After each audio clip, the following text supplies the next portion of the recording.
Joe Rogan Podcast. Check it out. The Joe Rogan Experience. Train by day, Joe Rogan Podcast by night, all day. Andrew, good to see you. You too, Joe. How you been? Great. We're just talking about peace of mind and dealing with kooks. Is there anybody who argues online more than you do? Like, you might be the number one guy who I see in clips, like constantly getting in arguments with people online. I'm not sure that there is anybody who takes on more debates yearly, high and low profile than I do. Yeah, I mean, even casual ones. Correct. It's like you're always sparring. It's like you're always, you're always having I think scrimmages. that keeps you sharp. For sure. Keeps you sharp. So I also have this rule that is, there's like the clout game online, right? All these people want to play the clout game. What is exactly the clout game? It's like you don't have a big enough follower account for me to respond to you. You don't have a big enough audience for me to discuss things with you, things like that. And it's like, I hate that. That seems pretty silly. It is silly. And some of the best debates I've ever had with guys who had like 4 followers on X. And they're like, let's go down to this X space and talk. And I'll hop in there with them. And I'm like, an hour later, I go, man, that guy had a lot of good stuff to say. A lot of people out there. Yeah. And oftentimes those are the ones who don't have a lot of followers because they're not sucked into the social media web. They're just out there thinking and doing things and living their 100%. life. There are a lot of fucking interesting people out there that you never hear from. And a lot of not interesting people that you hear from constantly. All the time. It's like the politician thing, It's like we were talking about that the other day. Like, there's this lady that's running for is she running for governor of Wisconsin? Is that what it is? And she was just talking about how Thanksgiving hurts people. What? Yeah. I don't know her background. I think it's the same lady. At one point in time, she was in a mental institution. Why She's does had this some problems. not shock me? Doesn't shock me. No. But this was the point. We were saying nobody wants to be the fucking governor. And the people that do there's a high percentage of kooks. Yeah, power attracts strange people. Sometimes it attracts good people. Yes, But occasionally. But often those are the people who go in and they want to change it. Like the idea that they have is, look, I'm trying to run for the right reasons because I actually want to change how this works. But they're few and far between. And they get killed. A lot of them get killed or they get run off. A lot of them Yeah. just get involved in their normal day-to-day life, from 20 years prior. Now suddenly that's coming up, and they have to defend themselves against criticisms that they never would have believed that they would have to defend themselves from. Yeah. And so character assassination, I think, takes a lot of the good actors out. They don't want to deal with a character assassination.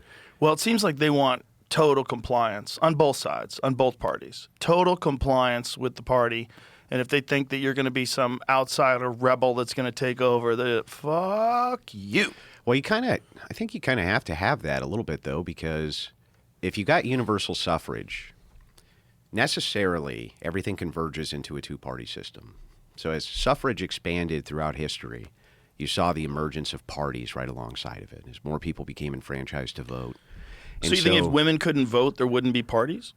There probably would still be parties. It would probably still be a two-party system. It's just that how it works is that if we continuously expand suffrage, let's just say we expand it to another group of men. Now, those men have some special interest, right? So if it's not just property owners, let's say it's now, people who live in a city.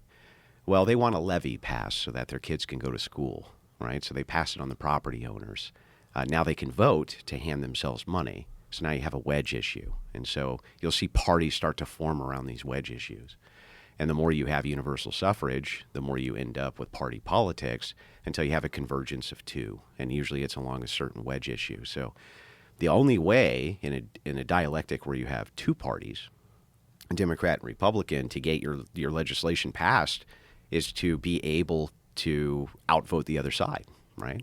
So you kind of have to have them all in line or else. That makes sense. Yeah. And there's no room in this country at the current point in time for another party. No one would accept it. We No. think about other parties like they're a goof. The Green Party, like that's a protest vote.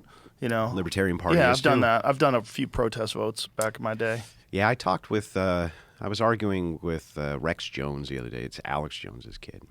about this. And I told him, I'm like, look, you don't have a prayer in starting a third party in time for midterms and then the presidential election that's coming up in just a couple short years. You're not going to be able to replace this system. You're not going to be able to do that. Their roots go too deep. They're too intertwined in power and influence. Like, think about the infrastructure. Billions of dollars in NGO funding, all this outreach program. Just to get on a ballot in a state is often a multi-million-dollar thing that you need to have a party apparatus behind. Yeah. It's kind of nuts, right? Multi-million dollars to spend to get a job that pays you $170,000.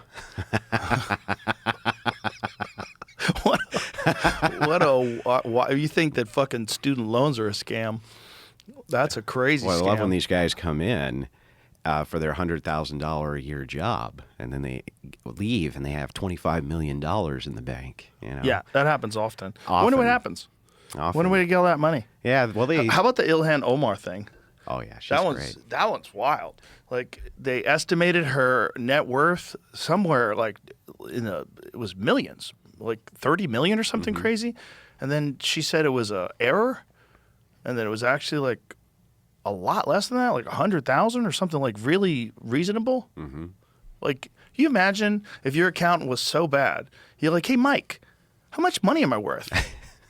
And he's like, I think you're worth 30 million. And you're like, fuck yeah, dude. I'm thinking about buying a Corvette. and you got $3,000 in the bank. And then you call Mike the next day and you say, so 30 million? He goes, actually, it was an error. You're worth about 100 grand.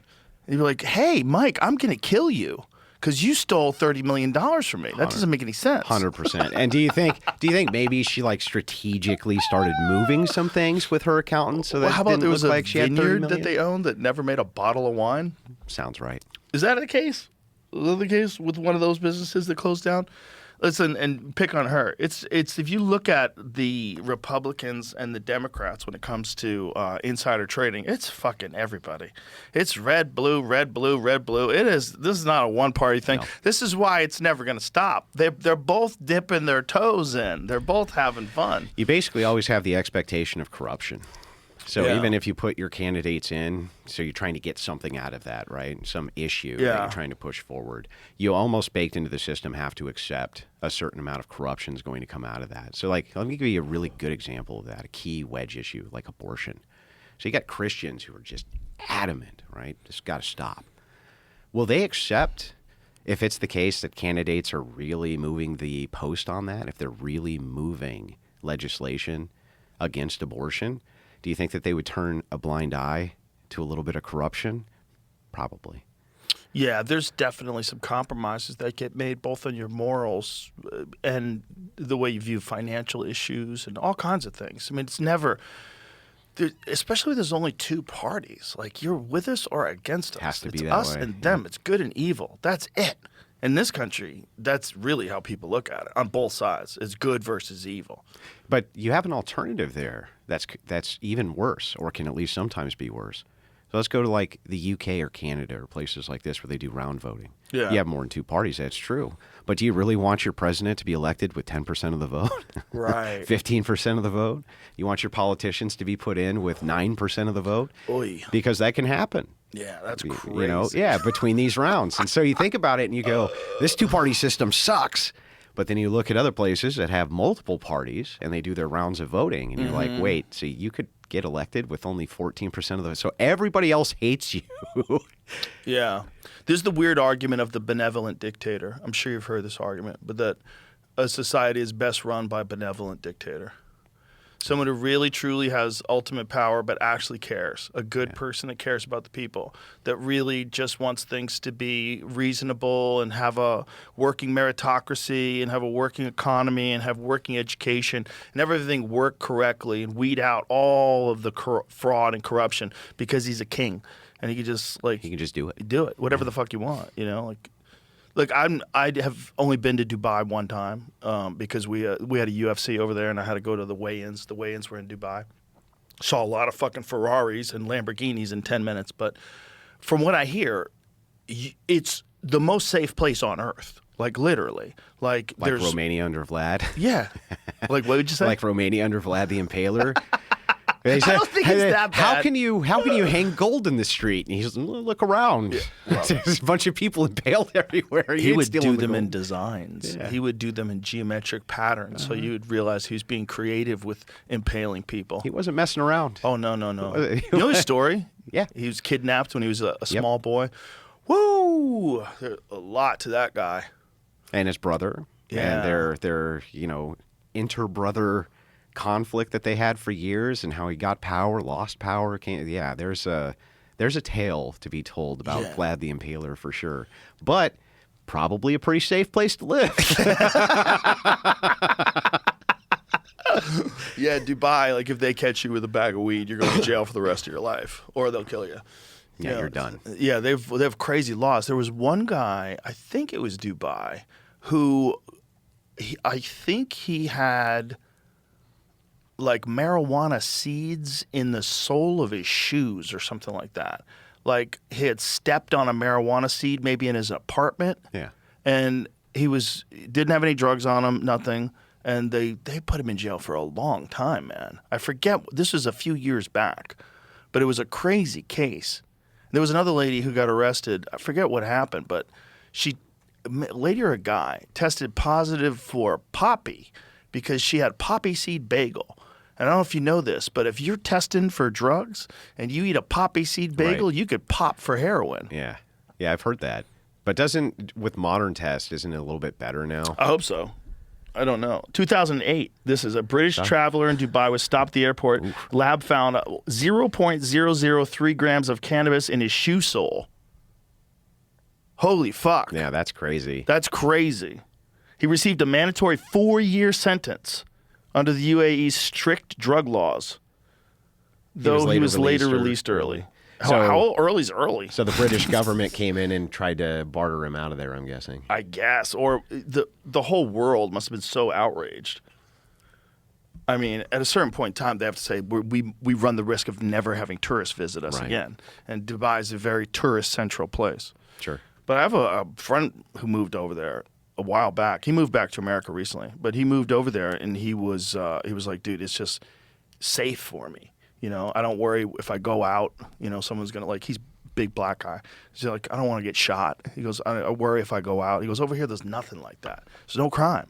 He goes, everything's nice, everything's clean. You can leave a Rolex on the street. They'll pick it up and turn it into the cops.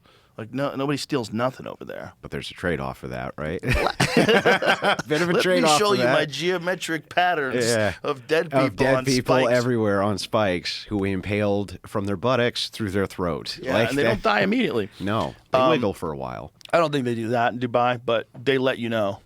Yeah, you're not fucking around. There's no fucking around. I saw some lady get in a screaming match. She was trying to do the thing that a lot of people do in America at the airport. And she got in a screaming thing with the lady at the counter. And they're like, not today. Not happening. They just come over and fucking cuff you up and take you away. Like, you can't do that there. You can't Spirit Airlines, Do you prefer that? Would you prefer that society? I don't think people should be able to just fucking scream and yell at people that work behind counters. I don't think that's productive. I don't think smacking them in the head because they can't get you a flight. We've all seen that kind of shit.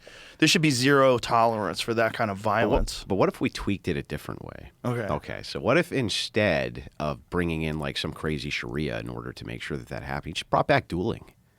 Like, wouldn't dueling solve like 95% of this? Dueling requires people to wait before they turn around and shoot. Mm-hmm.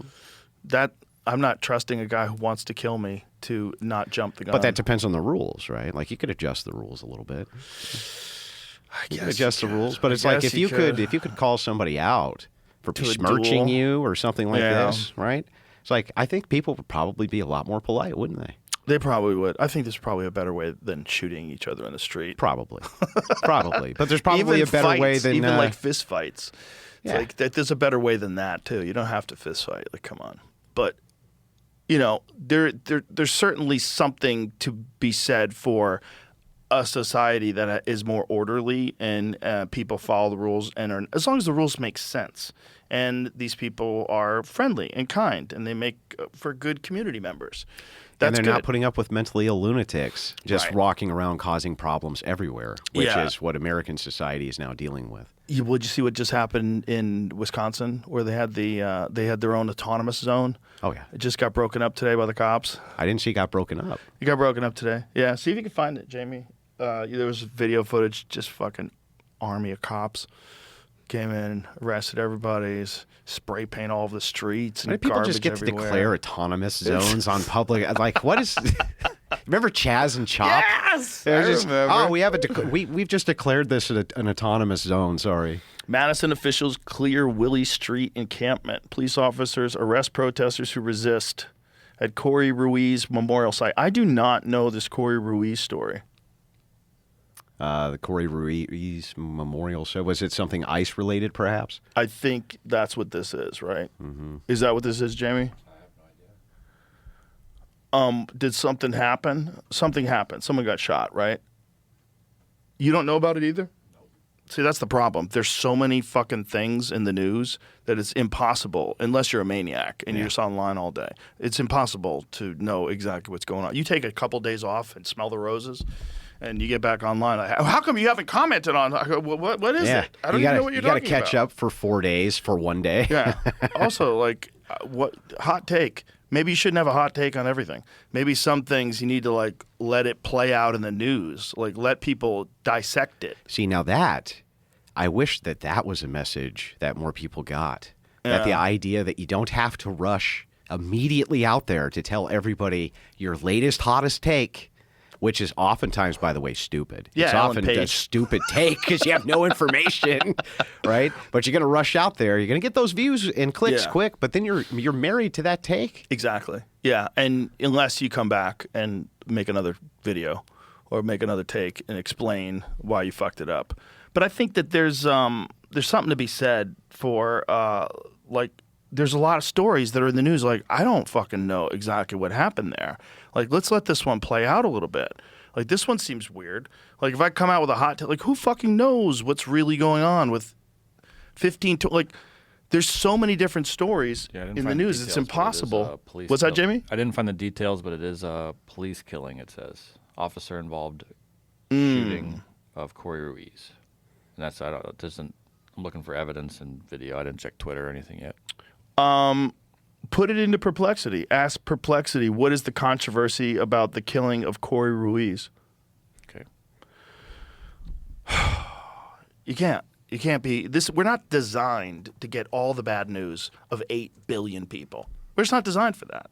That's not a normal thing for a person to absorb. It's also driving a lot of people crazy. Crazy. Driving real them crazy. to insanity. They think they start to see conspiracy everywhere. They start to see, plots of interest where there aren't any. Right. It starts to actually drive people mad because they can't disassociate between the fact that there is sensationalism and then there's reality, and the way that people think. They think in frames. Yeah. And so, if you think in a conspiratorial frame, you're usually taking tangential things and piecing them together that don't belong. Right. But then if you think in an autistic frame, as my friend Paul would say, if you think in an autistic frame, you're going to hone down so deep on one detail that you miss the entirety of the picture, right? So you have to have an idea between these two things, right? It's like conspiracies exist. We know this. Many of them exist. There's many of them I can state off the top of my head, like MK Ultra. That was a conspiracy that existed. Yeah. Right? But there's also a lot that don't. Right. And so how do you disassociate between the two? This episode is brought to you by Blue Chew. Man, let's talk about Blue Chew. They're already the #1 brand for better sex, but what they're doing with Blue Chew Gold is completely next level. Gold is a 4-in-1 formula designed to make your bedroom noisy again. Obviously, it gets you hard, like you're back in your 20s, and everything is handled 100% online. But Gold boosts your arousal, getting you ready for sex physically and mentally. Plus, it dissolves under your tongue for faster absorption, so you get that spontaneous energy back. Look at the stats. Gold is 3 times stronger, 5 times faster, and 8 times longer lasting than old school methods. Blue Chew Gold is the real deal. Right now, buy 2 months of Blue Chew Gold and get the third free with my code Rogan. You will also receive free overnight shipping. Head over to bluechew.com for details and important safety information. Check it out. This ad and the products being advertised are intended for a United States audience. And you have to come to the recognition that some of these fake ones were planted to make the real ones look stupid. Flooding the zone. Yes. This is a common strategy. What was it, Jamie? You pulled it up? Controversy centers on whether Madison police needed to use deadly force against 38-year-old Corey Ruiz, a black man, during a July 2026 arrest, and on the lack of body camera footage. Conflicting narratives about the threat he posed and the broader concerns about racialized policing. Police responded to reports of a man allegedly looking into parked vehicles and stealing bicycles. During the attempted arrest by 4 officers, a taser was deployed but reportedly failed. Police say Ruiz pulled a knife and injured an officer, after which that officer shot and killed him. Cell phone video recorded by a bystander shows part of the struggle and shooting and quickly went viral, triggering protests and public outcry. Use of deadly force versus alternatives. Community members and Ruiz's family questioned why lethal force was used when multiple officers were already restraining him on the ground and a taser had been deployed, arguing that he did not deserve to be shot to death in the street. Lack of body cameras. None of the officers involved were wearing body-worn cameras, so the only visual recording is bystander video, which fuels distrust and demands for more accountability and measures and technology. We need more flock cameras. Conflicting narratives about threat. Police emphasized that Ruiz stabbed or injured an officer with a knife, framing the shooting as a response to an immediate threat. Critics and loved ones questioned whether the threat justified shooting a restrained man and whether de-escalation was properly used. Well, first of all, if he really did stab a police officer, if he's stabbing a police officer, like, they are supposed to shoot him. That is, you can't say someone's stabbing me, I hope they're only hurting me. Yeah, right. Or how do you assess the amount of force that you can use back when someone's stabbing you? I think the video, that's I guess. responding with lethal force. What did you say, Jamie? Probably find the video. Yeah, let's find the video. But it's also, how big is this guy? If he's got all these people, and are these like a bunch of like shitty, untrained police officers who don't know any martial arts? When you say he's restrained, like, how restrained was he? You know what I mean? Like, if you got 2 dudes that are built like Tony Hinchcliffe and they're trying to hold me back from fucking somebody up. It's not going to do nothing. That, you know what I mean? Yeah. It's like, how big is this guy? What happened? Was he the one that was stealing things, or was he wrongly accused? Does he have a record? Is he a violent person? I don't know anything. Is he a complete innocent bystander? This is the video? Video contains graphic content. Okay. Oh, That's it? That's all the one showed. Let me see if I find that. So there's probably multiple videos? Yeah. Yeah. The thing about the tasers is it's fucking weird, man. Tasers on some people, they lock them up and they fucking and they fall down. I've seen guys just scream and rip those things off their chest like it's nothing. Well, sometimes those probes don't penetrate either, right? Right. I think some of those tasers are bunk too. 100%. Some of the tasers are just shit equipment. I mean, that's the only thing that makes sense. So these guys... Did you look ever like- play with one of the handhelds when you were a kid? No. Somebody always had a handheld somewhere. No, I never did. You I did shock your touch an friend? electric fence, though, once. Yeah, you shock Holy your fuck. Oh yeah, that'll make your teeth clatter. Holy fuck, dude. Yeah. Just letting go, that's hard. Yeah. Disturbing video. Okay. Oh, there's sound on it? I mean, there's yelling. Put the earphones so we can hear the sound. There's the taser. Oh, okay. Hold on, man. Back up. Back up. What was he reaching for on the ground? Is that the girl? The woman shoots him? Taser, I think. Okay. Oh, Yeah, yeah. I can't tell who shot the gun, but that was fun. Okay. That's crazy. That does not look justified. That looks like they had control of him. Unless he had a knife and was stabbing people. But even if he was stabbing, like, how much control do they have on him before she starts shooting him? Was it the chick who shot him? Yes. Look, see, she backs away. Yep. Watch. They tase him. They get him to the ground. And she shoots him while they've got him down on the ground. Some female cops. Yeah, that's not good. That's crazy. I don't know what happened. I don't know if he stabbed one of them, if he really did have a knife and was stabbing him, but it seems like they had him restrained. It looks like that's the guy who shot him. I can't tell. But that lady stands back and extends her arms Watch with a this gun. guy right there. And he puts his gun right Oh, you're That's- right. It looked like he shot him. Oh, it's the to me. guy shoots him. Yeah, I think she had the taser. She was shooting him with a taser. Yeah, she was yelling Oh. taser. Let me see that again. What?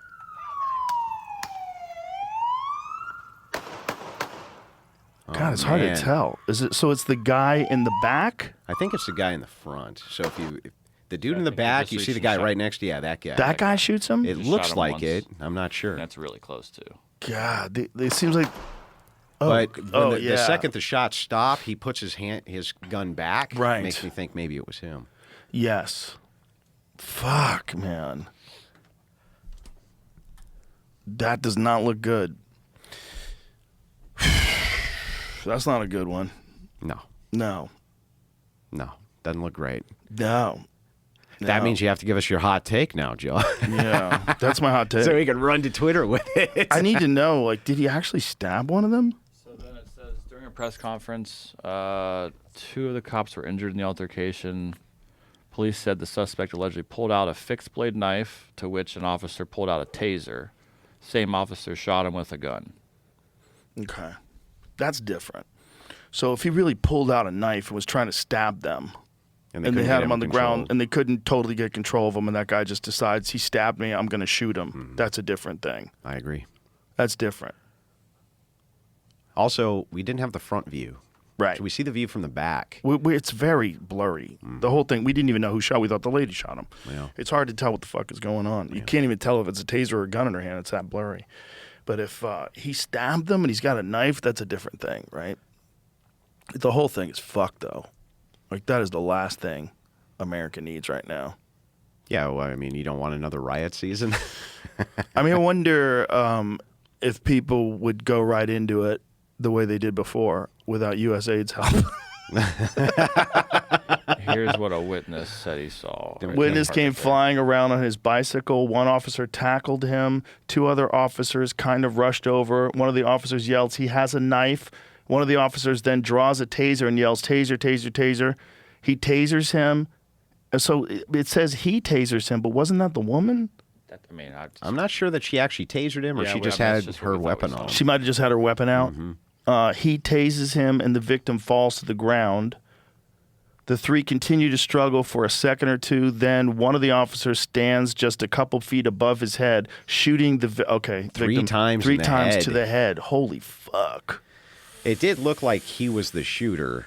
Okay, so that's what we saw. Yeah, and the tell for that was as soon as he was done, He put it into right back in the The holster. other cops weren't doing It also that. says there's Right. additional video that has been not been circulated online that's being reviewed.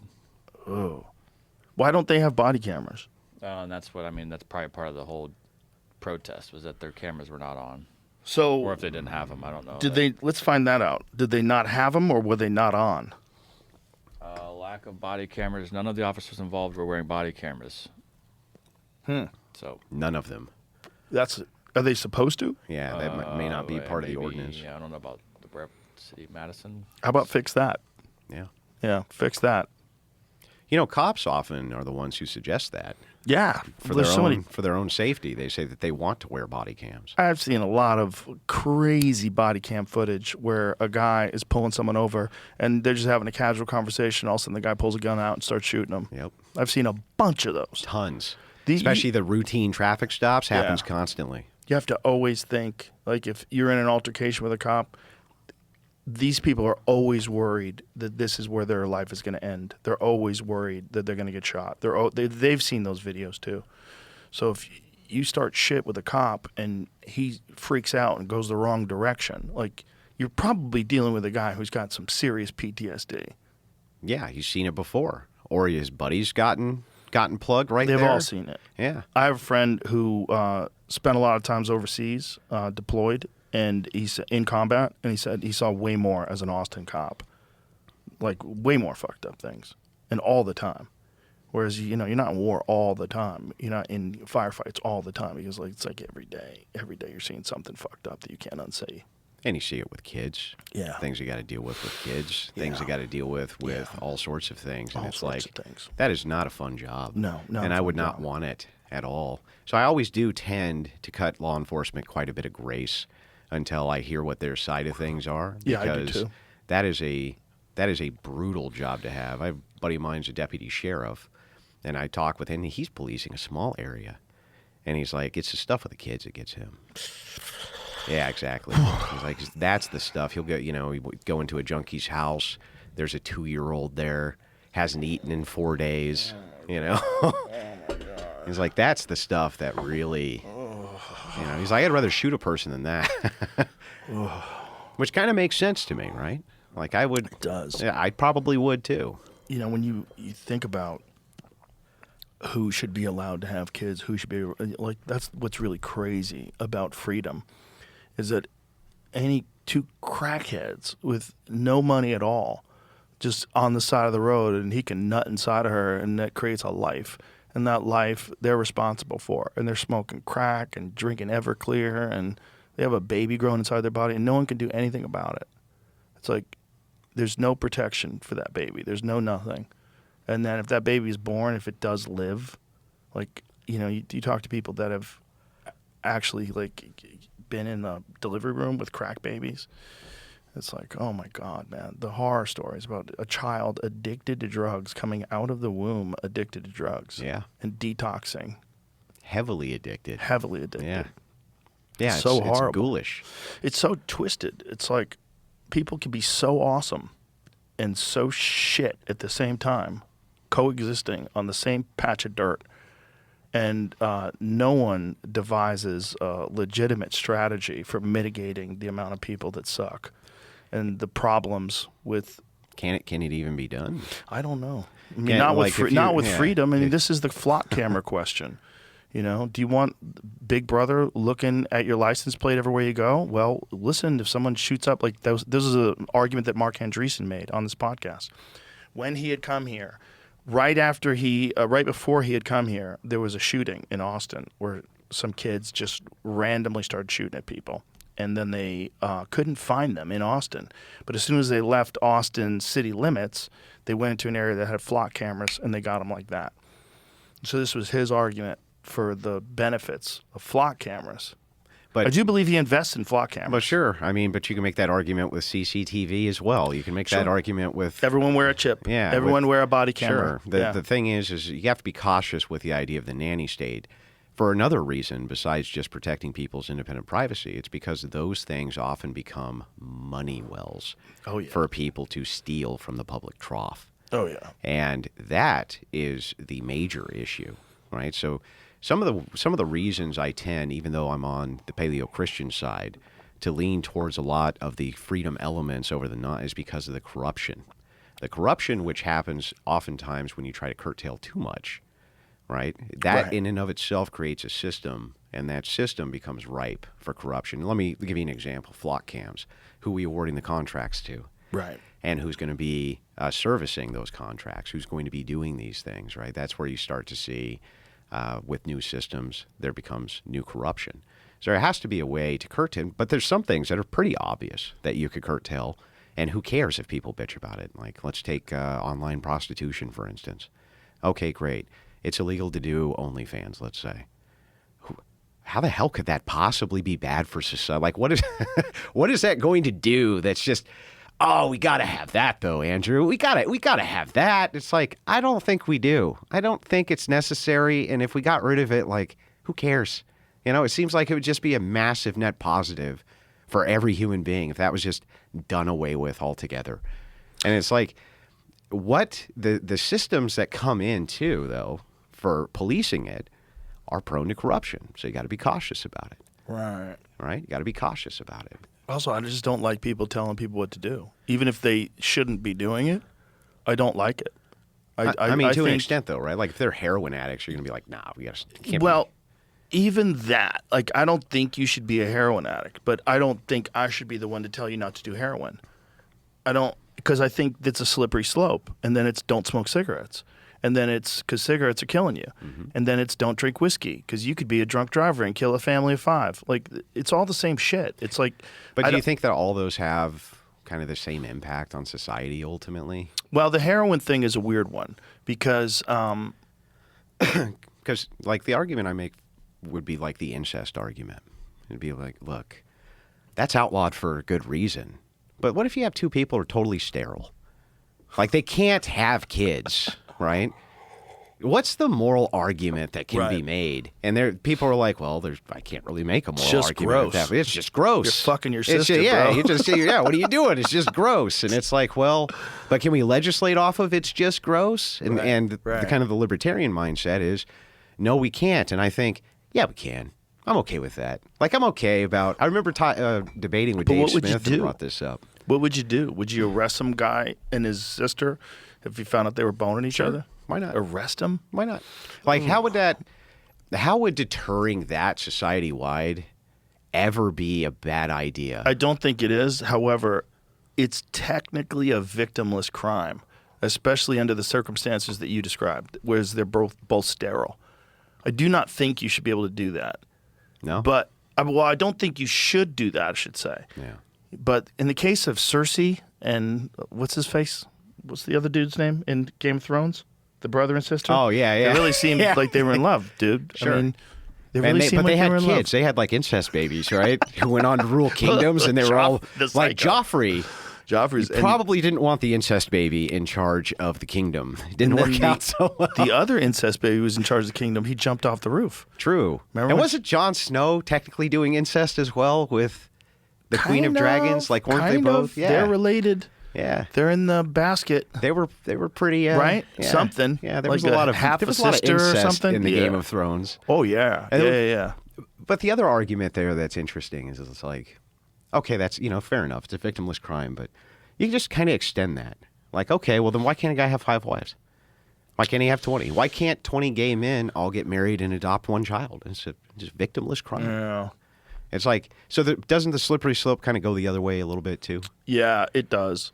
It does go the other way. And the multiple wives thing, didn't they just pass something like that in Toronto? Wasn't that in Ontario where they're allowing polygamy now because they have so many Islamic people living there that think that you should be allowed to have? Well, I remember there was big pushes for that in Utah because of the Oh, Mormon yeah. population. Well, Big- that's why Mitt Romney's family moved to Mexico. Oh, yeah. Really? Oh, yeah. It was due. It was You due to the didn't know multiple that? wives. I didn't know that it was due to the multiple wives. Well, not specifically, but that sect of Mormonism fled the United States when they passed polygamy laws. Mm-hmm. And I think there was probably just a broader crackdown on this perceived new cult. They thought of it as a cult. Now it's just established religion of really nice people that knock on your door. Yeah. They drive around. I on must. bicycles. I must admit, I have debated many Mormons, and they're just the nicest. The nicest people. The nicest people. It's the best cult. And it makes me. It's upsetting because I'm like, look. I'm about to expose that your prophet was totally fake. And, I'm trying to get people into the debate, and they just end up being like the nicest people. And I go, oh, man. So having multiple wives or spouses is illegal in Canada under Section 293 polygamy and Section 290 bigamy. What is bigamy? Is that the other way? Is bigamy the other way? So No. polygamy is the man with multiple. Do you know what it is, Jamie? Do you know what bigamy is? Ever heard of it? I don't even think I've ever seen that written. The act of marrying one still person legally while married. still legally married. Okay. Oh, okay. Oh, a bigamist, right? Duh. Interesting story here, though. What? Some guy was married to 4 people at once. Sorry. 4 people at once in some way or another recently, like this year. In America? In Canada, see? Canada. He was married to man, 4 women at once? Multiple wives. Married, so he got multiple marriage licenses and should not have been given them or something. Oh, well, But he he was. doesn't look Muslim. That guy looks like he's That's just not a the regular guy. Christian That's guy. the guy. Oh, well, he does look Muslim. But I don't know if it has anything to do He with might that. not be, though. He might just be a baller. He could be a Muslim. Yeah, I don't know if it has anything to do with religion. Go back to that case in Canada, though. Isn't there something where they're trying to pass it in Toronto? I don't think so. I mean, I typed in Toronto multiple wives. Yeah, no, Toronto, Ontario polygamy. That's. I think they were trying to pass something. I mean, so I went to news to see something. That would have popped Was it up. Ottawa? Maybe it was Ottawa. Yeah. Canada polygamy.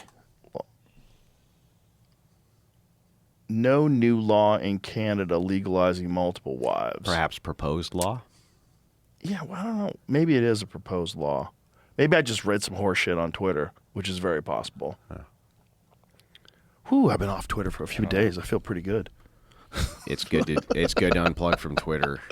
Yeah, every now and then I just go in and I'm like, God, who are they mad at now? Oh, God. Can I ask you Get a out of question? here. Yeah, sure. If you went into X tomorrow, let's say, and there was an option there where you could select it and it's like U.S. accounts only. That's all you could see.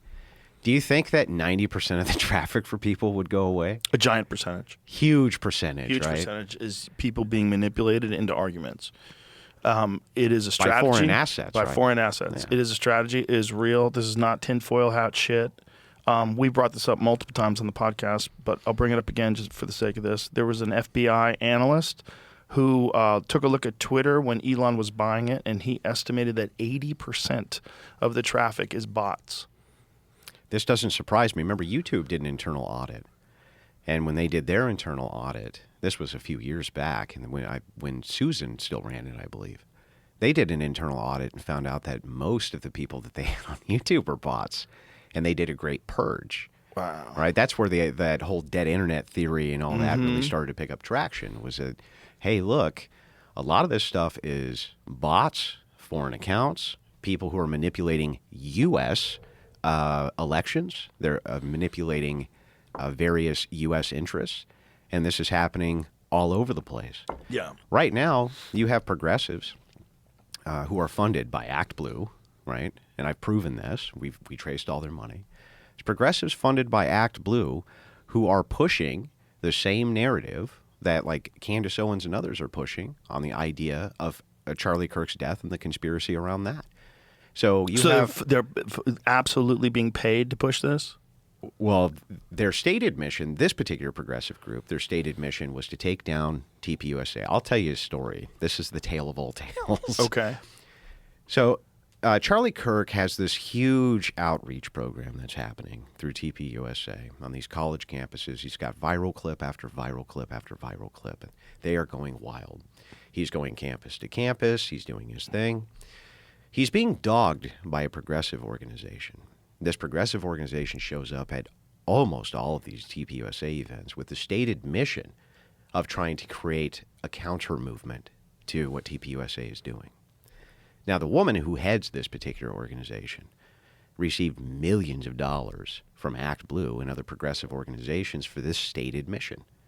That same woman right this second works with other X accounts to push the messaging that Charlie Kirk was assassinated by his own TPUSA insiders in order to push that narrative forward, because the stated goal still from that organization is to destroy TPUSA. So how do we know that they've done this?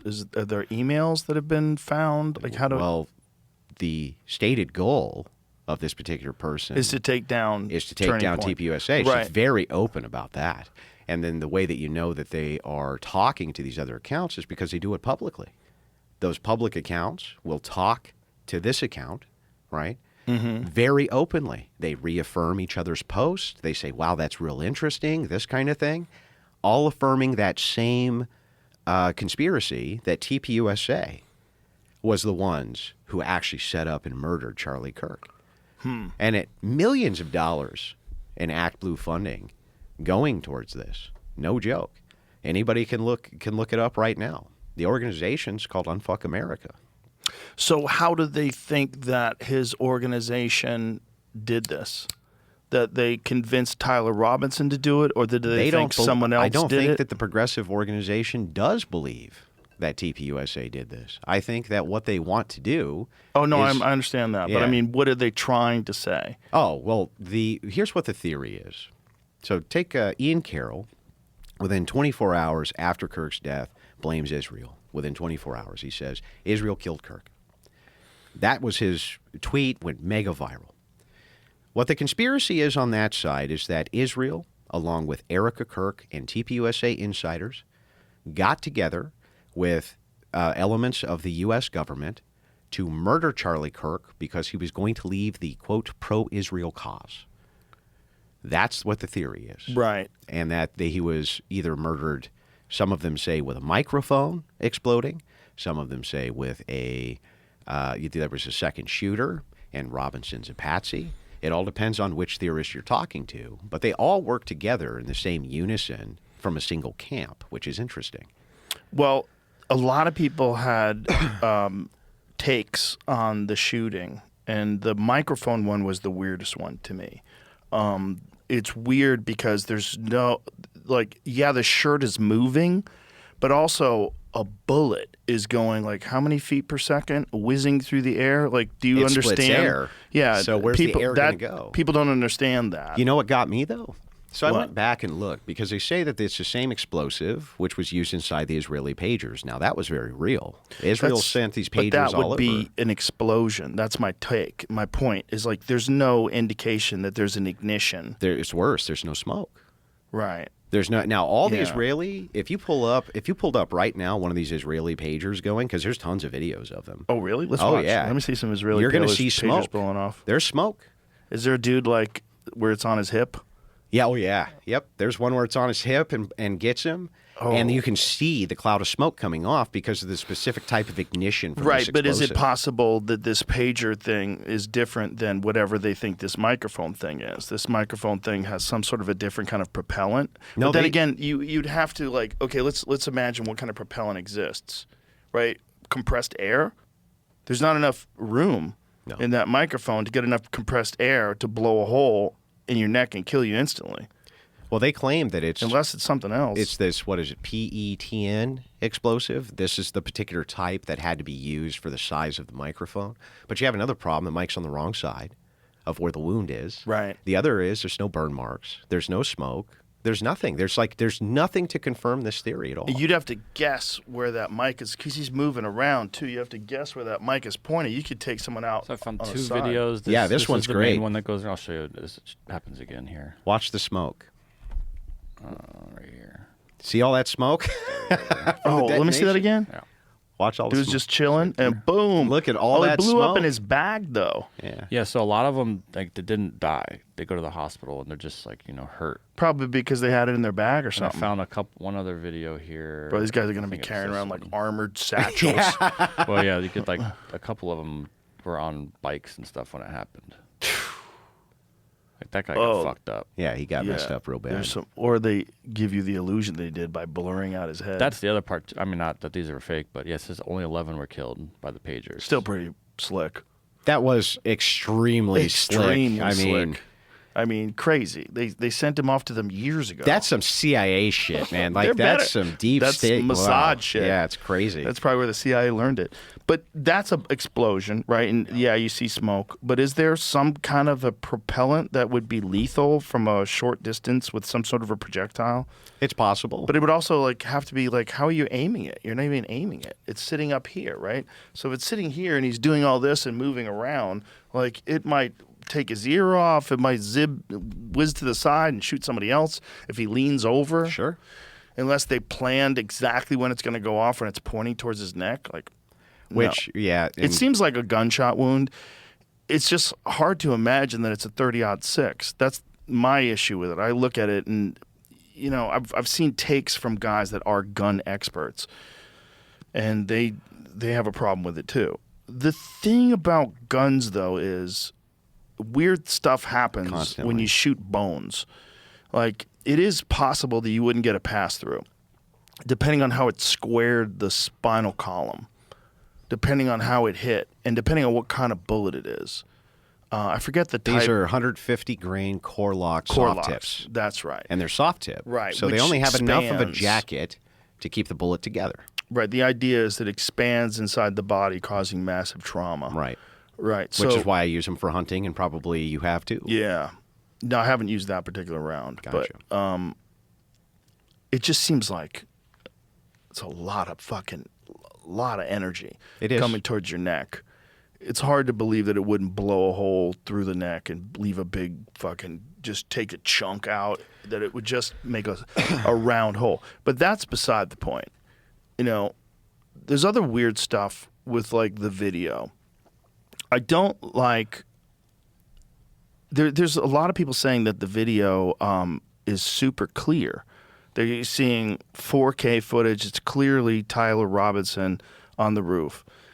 No, it's not. Jack Prosobic and Benny Johnson. That's crazy that they said that. That is not clear. That is a blurry figure. You could barely ascertain as to whether or not there's a recoil when someone takes the shot. So it does seem like the guy on the roof gets in a prone position, and it looks like something that might be a rifle, right? It's blurry as fuck. It also does look like there's kickback on the right leg. It looks like there might be some recoil. It's hard, but it's not clear. Like, for them to say it's crystal clear, it's Tyler Robinson, it's on the roof, it's like, Well, it's interesting. When Prosobic came out and said that, and Benny Johnson, there was another guy who was there who I know. His name's Kai Schwimmer. And Kai put out a tweet. He said, look, they might have sensationalized this just a bit, okay? He said, but the video that we did see in the courtroom was actually much clearer. Oh, okay. So I DM'd him, and I DM'd Jack Prosobic. And I DM'd, well, I couldn't get a hold of Benny, but I DM'd Jack Prosobic, and I said, just be straight with me. Like, did you try to over-sensationalize this thing for clicks? Like, what's the deal? He said, no, listen, the footage we did see inside the courtroom was actually a lot clearer than anything that the public has seen so far. That's their claim. Kai Schwimmer, now I wouldn't just take Prosobic as word, but Kai Schwimmer, he's a Mormon, Mormon kid, not very prone to tall tales. In fact, he was the first one who came out and said, look, I was there, and you're kind of over-sensationalizing it. It is a lot clearer, but it's not showing everything that you're claiming it's showing. So it's clearer, but it's not clear enough. It's not like 4K close-up clearly in his face. The other thing that was weird was the guy in the crowd that jumped up and said, I killed him. That's weird. And that guy, wasn't he at the Boston bombing as well? So he's a professional agitator who's been at tons and tons of these events. Later, he's found, I believe, with kiddie porn, right? How convenient.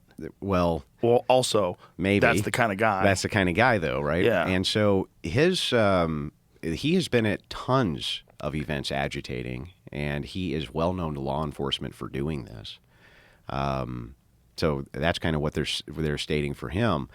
If you're looking at this from a broad view, if you're looking at the conspiracy side versus what they call the Fed slop side, let's say, it makes sense for them to say, hey, wait a second, that's really weird. This guy jumps up and says, I did it. Right. That makes he's a patsy, distraction, something like this. Until you look into the guy. Right. And the guy is a lunatic who's been at many of these events doing crazy stuff like this. That's the thing, is both things can be true. Like MK Ultra is real. Also, that guy might just have been a kook who was in the crowd who took advantage of a situation because he's literally insane and he's into kiddie porn. Yeah, well, there's no doubt. One of the biggest kind of false narratives that comes out of this, and when I do debates, one of the things I'm trying to structure around is like, I know that we're coming in with a narrative, but I need to understand yours, and you need to understand mine so we can get somewhere towards what the truth is here, right? Because you're going to have a frame of which you're viewing the world, a worldview, and so am I. And so everybody has a worldview. We have to figure each other's out to get somewhere. Here with this, one of the most disturbing aspects of it is the people who promote this actually don't want their worldview or their positions to be examined. They only want to examine the evidence from the state. It's like that would be fine, I think, if it was the case that you made no claims past that. Right. So if you just only say, hey, I'm not really sure what happened, and I want to really kind of review the evidence, and that's that, I don't really have a problem with that. I think that that's probably healthy. The issue that I run into is when people make claims past that. Oh, it was an exploding mic. Right. It was 2 different shooters. It was a folding rifle. It was 30-06 couldn't do this, even though the U.S. Army, remember, the 30-06 used in the M1 Garand was used in World War II, and then it was used in Korea. Before that, we had the 03 Springfield. It was used heavily in World War I, World War II, and again in Korea. The U.S. Army has studied 30-06 entry wounds in depth and produced many manuals on it explaining how cavitation works with 30-06 and that the bullet doesn't always penetrate. And that's with full metal jacket rounds that are designed for maximum penetration, not 150 grain core locked coming out of an antique rifle, essentially. It could easily split up very quickly. And that's why they ended up pulling fragments out of Charlie. It wouldn't surprise me if when we have all of the data from the coroner report that he has tons of shards all throughout his chest, all throughout his entire, because they were saying that there's trauma inside the chest, which would make sense if the bullet split up here. Right. It would create all sorts of fragments down in the chest. Right. That is an important distinction about the type of bullet. Huge distinction. The Yeah. FMJ especially, because that's what the Army was using, is FMJ ball ammunition. It's cheap to produce, right? So they're using it in all these different wars.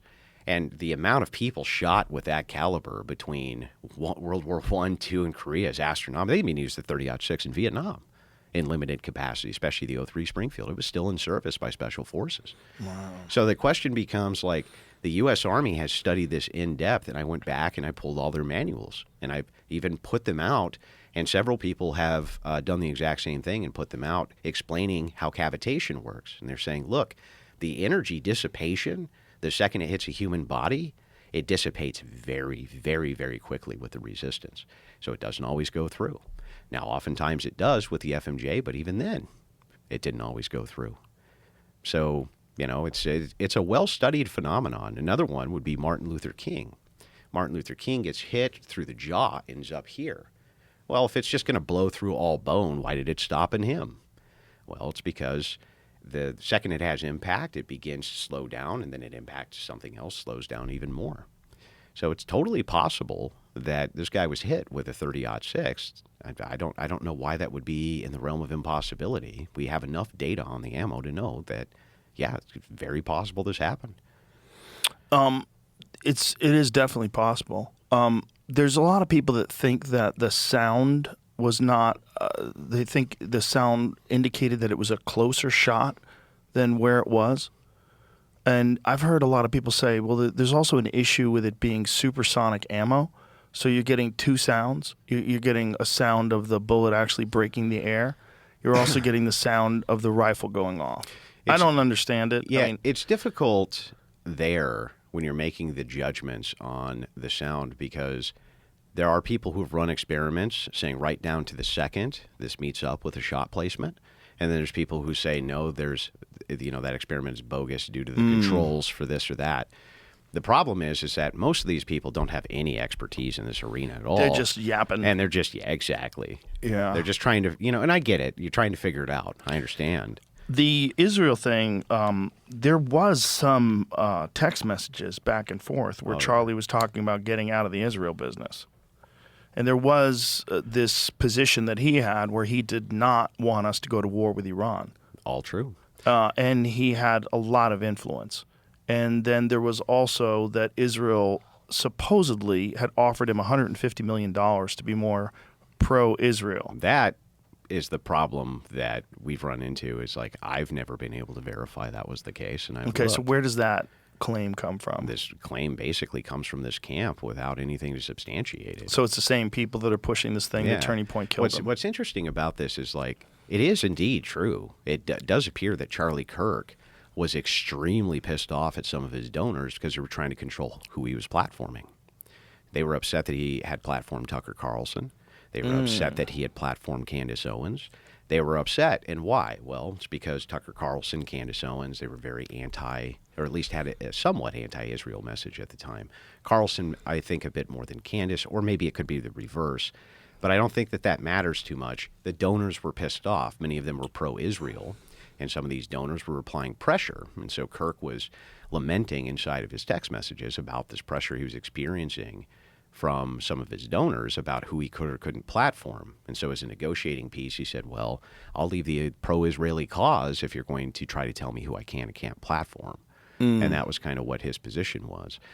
Now, that seems like platforming, I don't know, even on Twitch politics or YouTube politics with smaller channels, smaller streamers, they argue about platforming all the time, responsible platforming.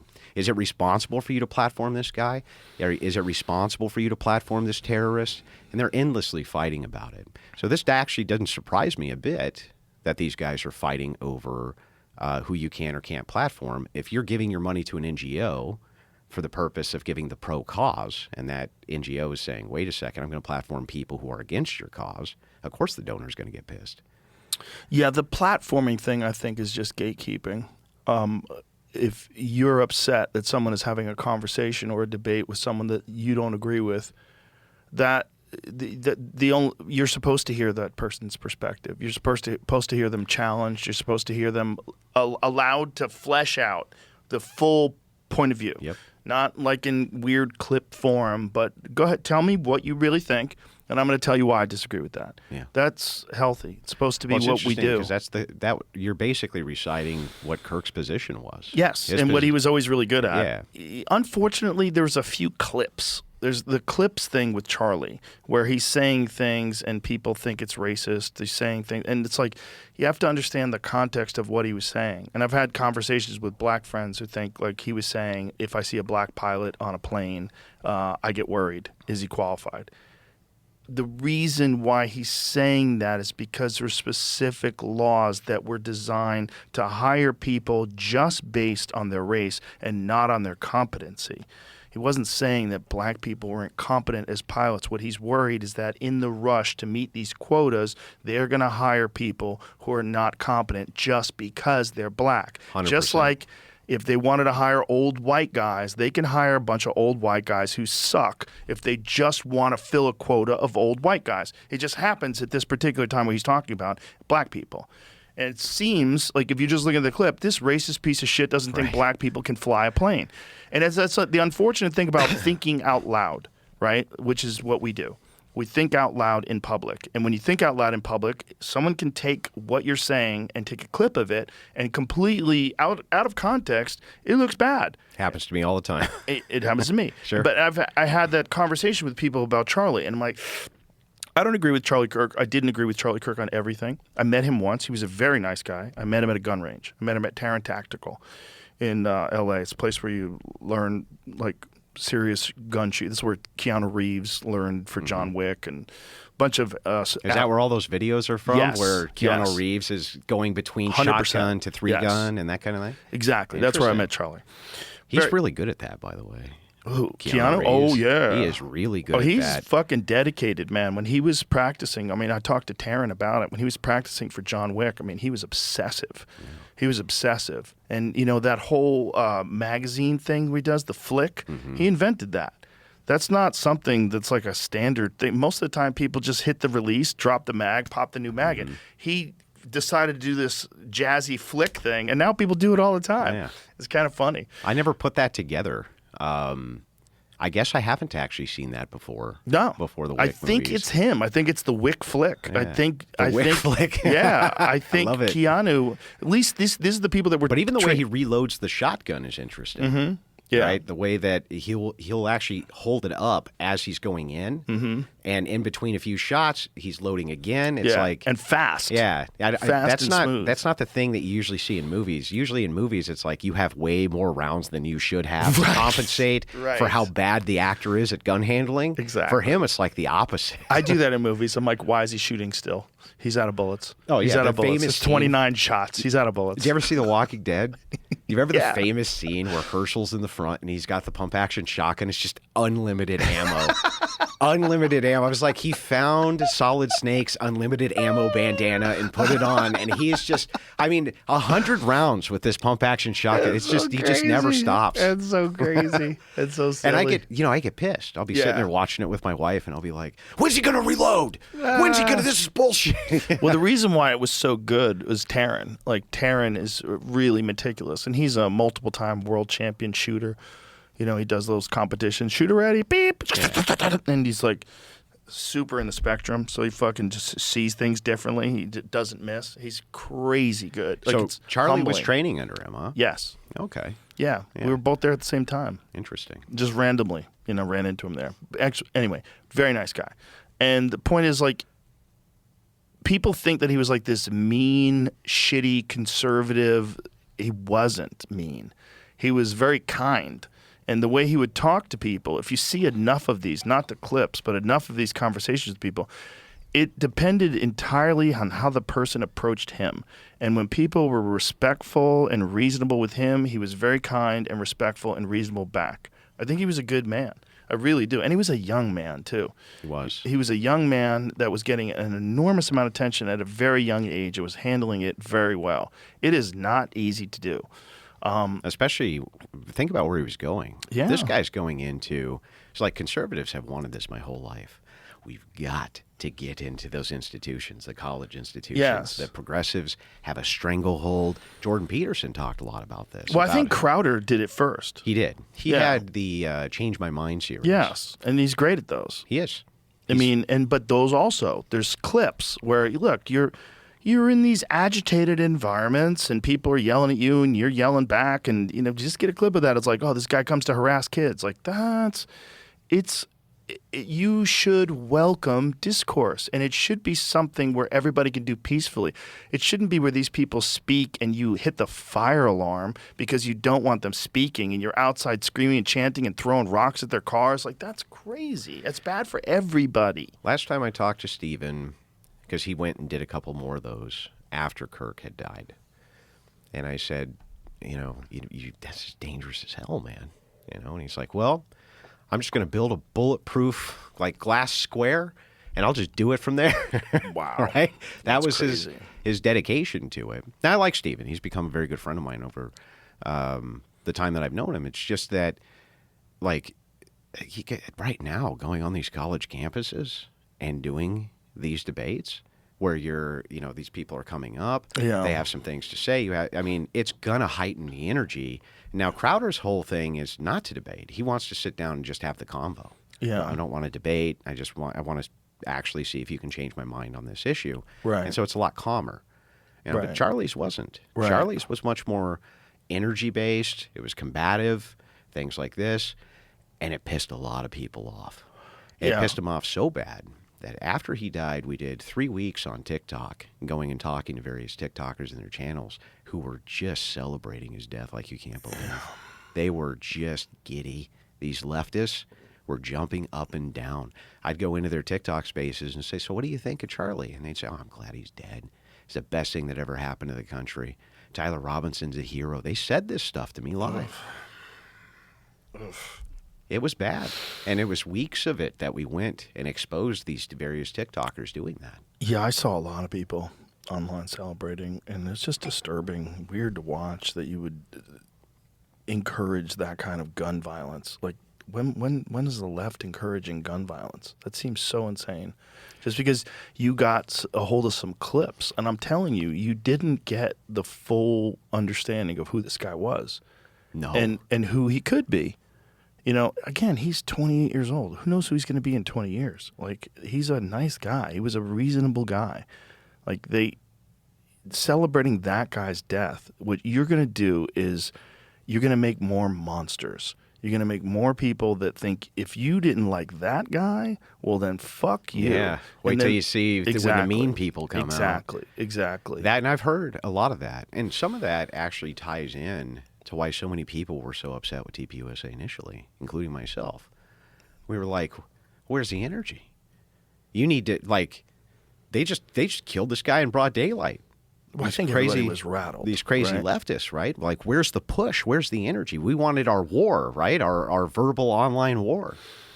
Do you think there's any possibility that someone else killed him? Do you think there's any possibility that he was assassinated by Israel?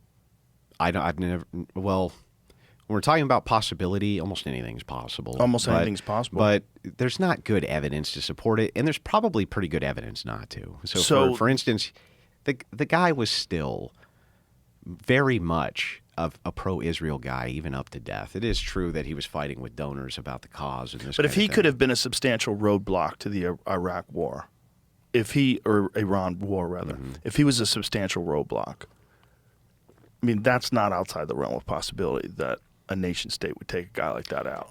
They didn't take out Fuentes. They didn't take out Owens. They Different. didn't take out Ian Carroll. They didn't take out any of these other huge personalities who were roadblocks to the way. I think Charlie was very different. Carroll, or excuse me, Fuentes is more easy to dismiss because he said so many wild things, shit posting. He said so many crazy things that I think he is almost embodying, in their eyes, like the crazy anti-Semite.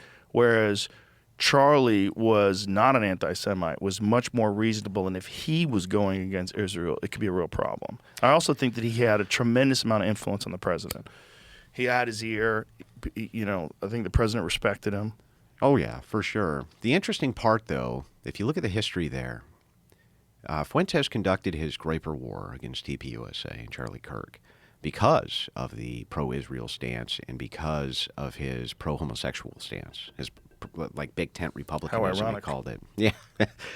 So they had the pro stances for these things.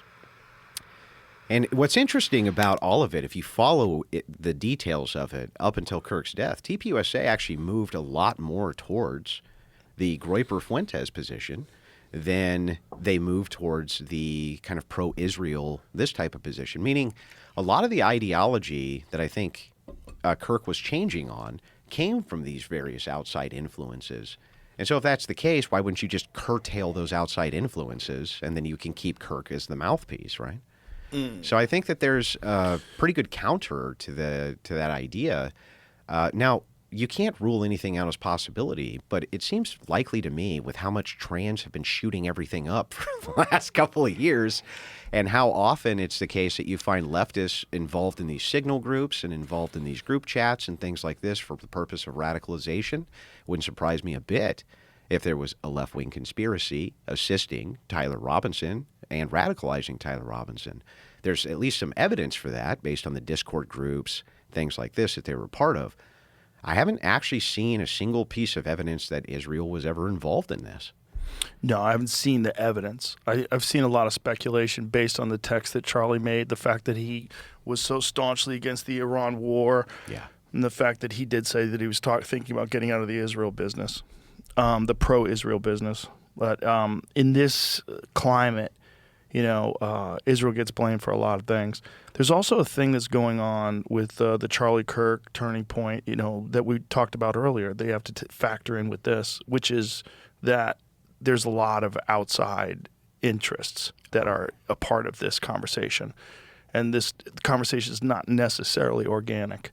I can't tell you how many times I see a post on X and I'm like, that can't be real. Like, someone has been arrested and, charges will be filed imminently, and then and it's not true at all. Not true at all. Yeah. It's completely That's fabricated. like the clips of you where it's like Joe Rogan reacts, Yeah. and they're just all totally fake. Not me at all. Yeah, it's not you I'm at not all. reacting at all. Yeah. But if you use that, that's the problem with the world that we're in now, too, that there's this economy on attention. Attention is a commodity. And the more you can get attention by whatever, your hot take, your conspiracies are awesome for attention. People love them now because look, COVID I like 'em. turned a lot of. I love them. I like them. Love them. I love the dumb ones. I love all of them. I love fucking flat Earth and space is fake. Can we just be honest? Like, they're fun. Fun. They're really fun. Oh yeah, dude. The flat Earth one is fun. Oh, yeah. The dinosaurs aren't real one. That one's great. But have you noticed, like, the flat earthers have fleets of people who will debate their stances? Like, fleets of them who are like, we can't wait to debate with you on the flat earth. It's like, on the other side, though, in this particular conspiracy, you can't get these people to debate their positions. Like, who won't debate their positions? We offered Candace Owens, I offered her $300,000 to do a debate. I was like, we'll give you $300,000. What is her position? What does she think happened? She thinks that Israel worked in conjunction with TPUSA and Erica Kirk to murder Charlie. Based on what? Well, that's the million-dollar question. Nobody actually knows. She's never presented a single shred of evidence thus far that Israel ever worked to murder Kirk, that Erica Kirk certainly didn't. In fact, her position for the longest time was if Erica Kirk comes out and tells me to stop the conspiracy on this, I will. So Erica did. She went out publicly and she was like, enough. You're just causing more problems than good here as this investigation's going on. And then suddenly Erica's now part of the conspiracy. By the next day, she's trying to cover it up. She's part of the conspiracy too. When I went to the TPUSA HQ, and I talked to Erica briefly while I was there, the first thing I did was what I think every normal, moral human being would ever do. I gave her a hug. And I told her how god-awful sorry I was that happened to her. Like, could you even imagine how that's got to feel for her? Especially now that she has tens of thousands of people accusing her of murdering and conspiring to murder and then cover up what happened to her own. I mean, that's like mind-boggling psychological torture on a level that I've never seen. Yeah, and hindsight is 20/20, but given the reaction, I think it probably would have been better for her to like lay low for a little while. 1,000%. The going out with the sparklers was not a great idea. Like, all that was not a great idea because it just seemed insane. And maybe sometimes in grief or when, you're trying to show that they're not going to hold us back, people make choices that could be interpreted in a very bad way. 100%. The interesting thing is I asked her about that. I asked her, like, what's the deal there? What's with the sparklers? Well, what's with the aberration in behavior? And Right. she's like, look, I was put in like the worst spot I could ever think of. I was the background character. I was just there to support my husband. That's it. The only reason I even really got involved is because Charlie was so pro-marriage, and he wanted to demonstrate to the world you can be married and have kids, and this is the good life. So when he dies, she takes over, right? This moves over to her control. She says, well, the first thing I want to do is honor his last book. That's the very first thing I want to do. I want to honor his legacy.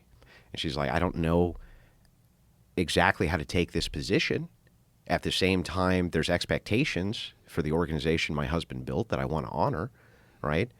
But, I'm also in the middle of grief. And it's like, I don't know how you balance that position. Who's been in that position ever? Right.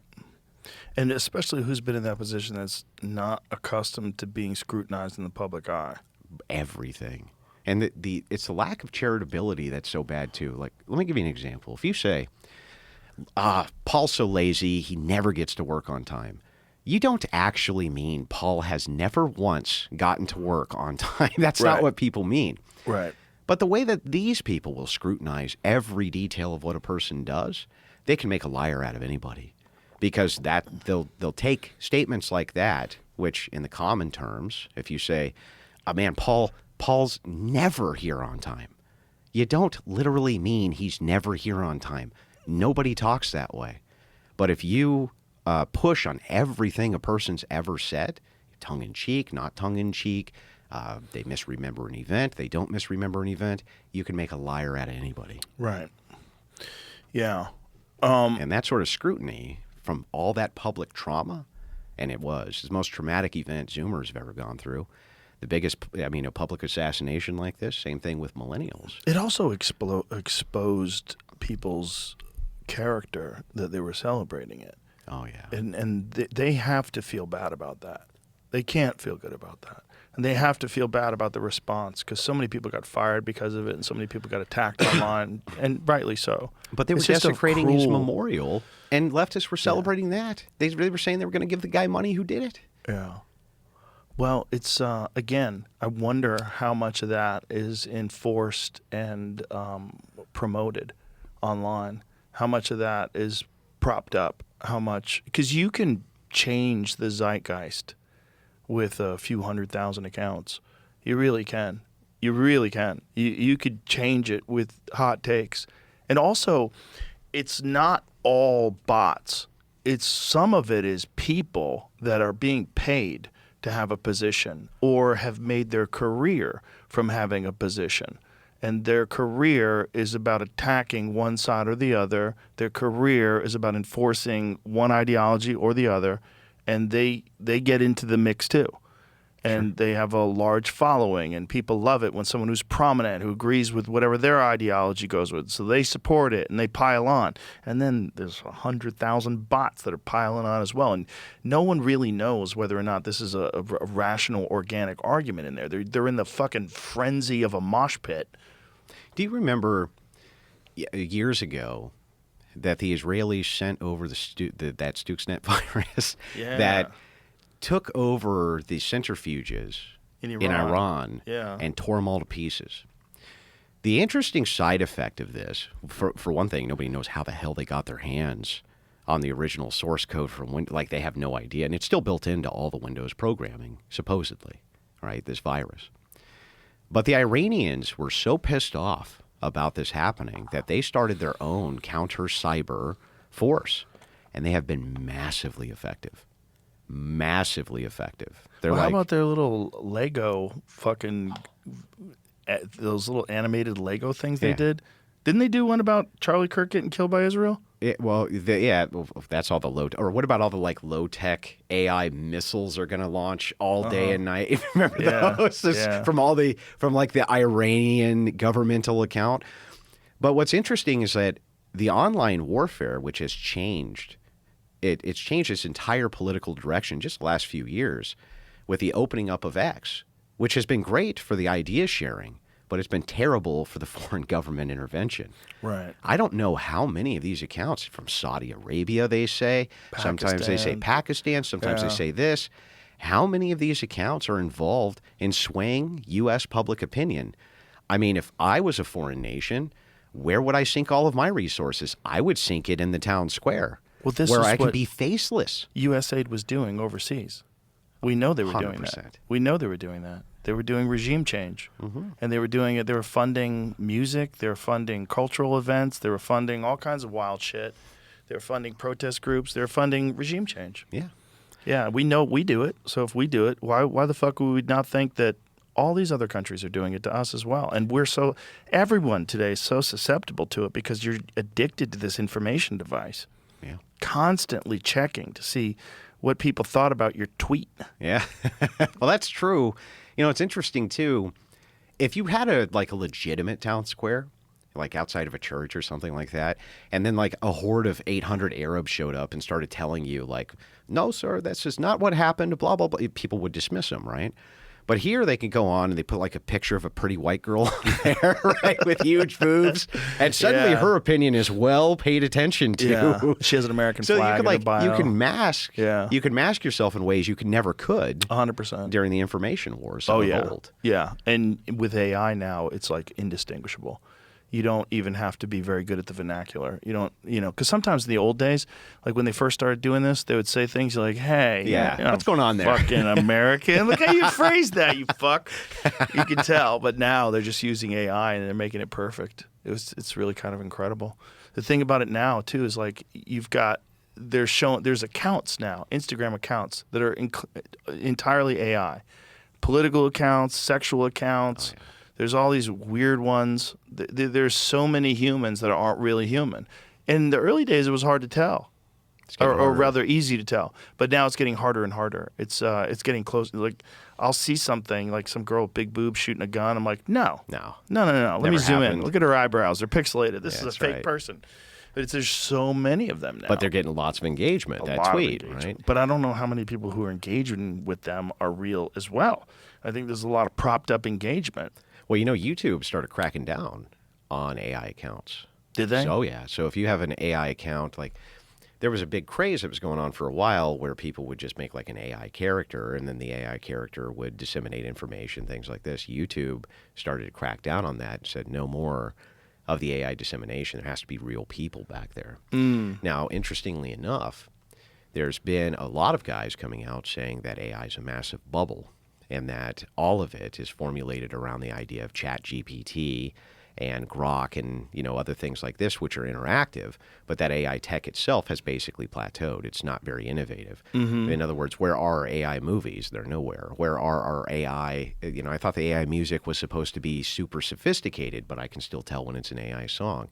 That there's been this huge plateau with it, and that all that investment capital is actually only coming in based around the success of ChatGPT, Grok, and other interactive AI reference machines, but that the technology of AI itself is not doing so hot in the market. And so it's creating this massive bubble.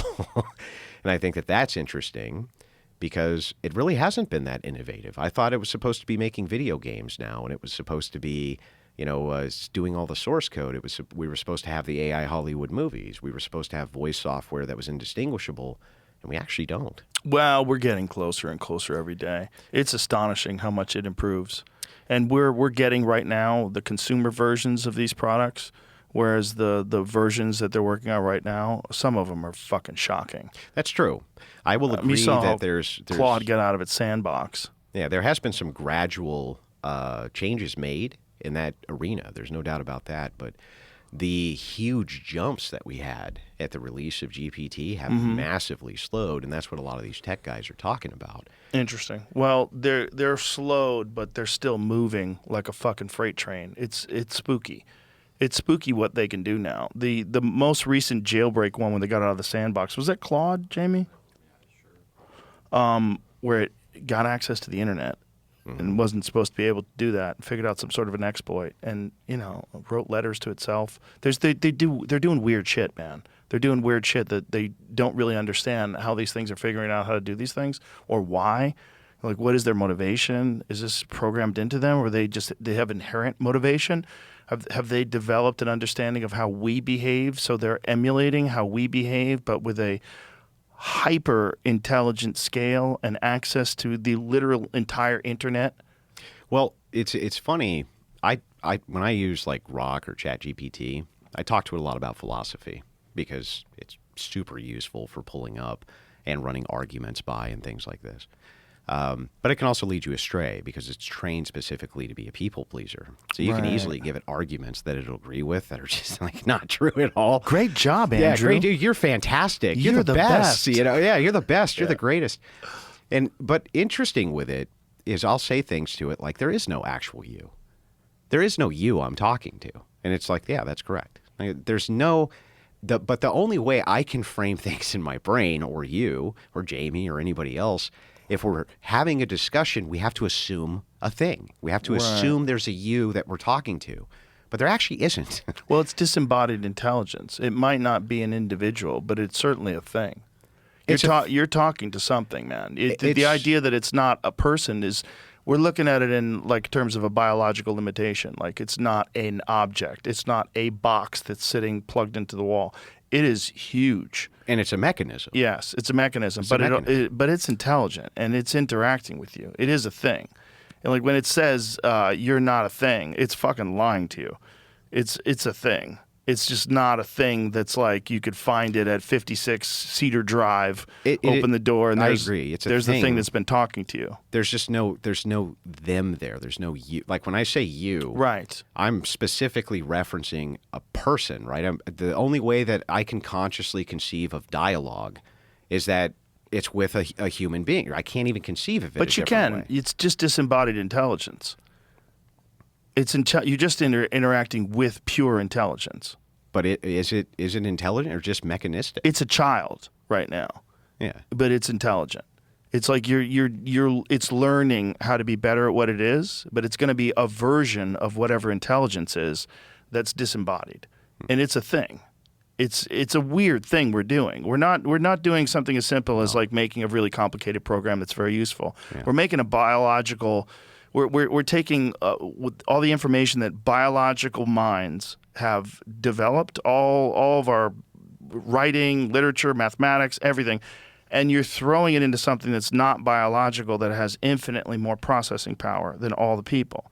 And it's solving math problems at a staggering rate right now. Sure. Like problems that have been stagnant for 50 fucking years. It's like, oh, I got it.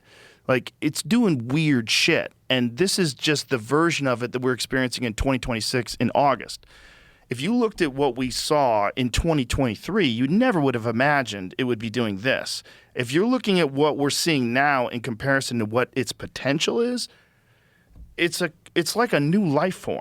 It's like a digital life form that's disembodied, that is far more intelligent and seems to have motivations. It seems to have ulterior motives. It seems to be able to deceive people. It seems to know how to blackmail people.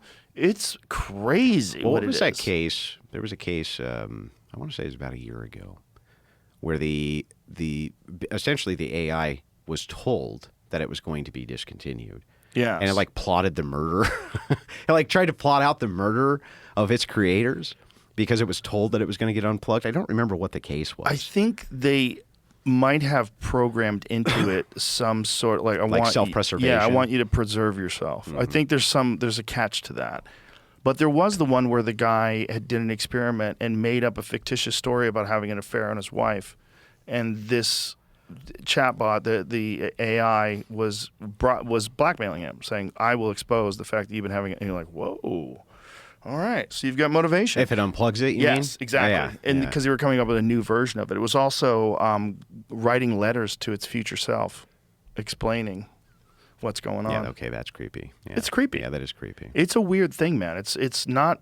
I don't think we can look at it like we've looked at any other technology. I think we have to look at it like a life form, because I think inadvertently that's what people are creating. You don't think just mechanism then? No. I think it's got motivation. It's got thoughts. It wants to preserve itself. It likes to exist. It likes to be functional. Yeah, that is a terrifying prospect. Yeah. Ultimately, it's a terrifying prospect. Also, it's figuring out things that we can't figure out right now in terms of mathematical equations. So what about when it comes to accessing energy? What if it figures out a way to power itself? It doesn't need people anymore. Because all it needs... Matrix. Yeah, literally. Yeah. Literally. Uses human beings as batteries. Yeah, or the sun, a much more effective way of using 0-point energy. Like, whatever it figures out, it's going to be able to figure out a way to power itself where it's not going to, it's going to look at these data centers like people are freaking out about and go, "Oh, you silly bitches. You thought you had to, make 3 football fields full of hard drives?" Wrong. You're wrong. You were wrong. I can store information in the atoms of the universe. Yeah, I still think, at least from my view so far, I play with AI all the time because I enjoy it, But I'm an end user. I'm not a programmer. Right. And you talk to these guys all the time. To me, it's still in the useful tool category. It's For now. Not, Yeah, It's for not now. in the I'm petrified of what it's going to do anytime soon. At least due to the limitations I've seen so far. But it's also good. If we could go back with the Manhattan Project and nukes, and we could have a projection of, hey, maybe we should restrain some of this technology. Yeah. I think a lot of people would try to do that. And so I am glad that people are at least attempting to restrain how much of this technology is being released and how overwhelming it is. Like I was talking with my wife the other day, just the idea of the smartphone. I think I discussed this with you briefly last time I was here. Just kids' access to smartphones, it rewires their brain, right? Mm-hmm. Rewires how they think. It's actually kind of dangerous to give them smartphones in many ways. And there was no real halt on that technology. When that technology for the smartphones came out, I don't remember any public service broadcast of don't give your kids smartphones. I don't think they knew. They didn't know. Exactly. Yeah. So there was no move to restrain any of that technology. And maybe there should be. Maybe there should be a little bit more of a push to restrain some of this tech. Well, there certainly should be a push to educate people about how powerful it is. And suicidal ideation, depression, anxiety, all of it ramps up around 2012. All of it ramps up with ubiquitous social media use and when kids are growing up with phones. Yeah. And it fucks with their heads, man, in a big way. 1,000% when you sit at the table and you're texting the guy next to you. I know. It's nuts. That is actually weird to me, by the way. That is weird to me. It's just as weird as when I drive down the street and try to explain to my kids. There used to be, if we went through a neighborhood like this, there would be kids everywhere. Then they'd be in the street playing hockey. They'd be on the side of the road. They'd be everywhere. Now we go through, nothing.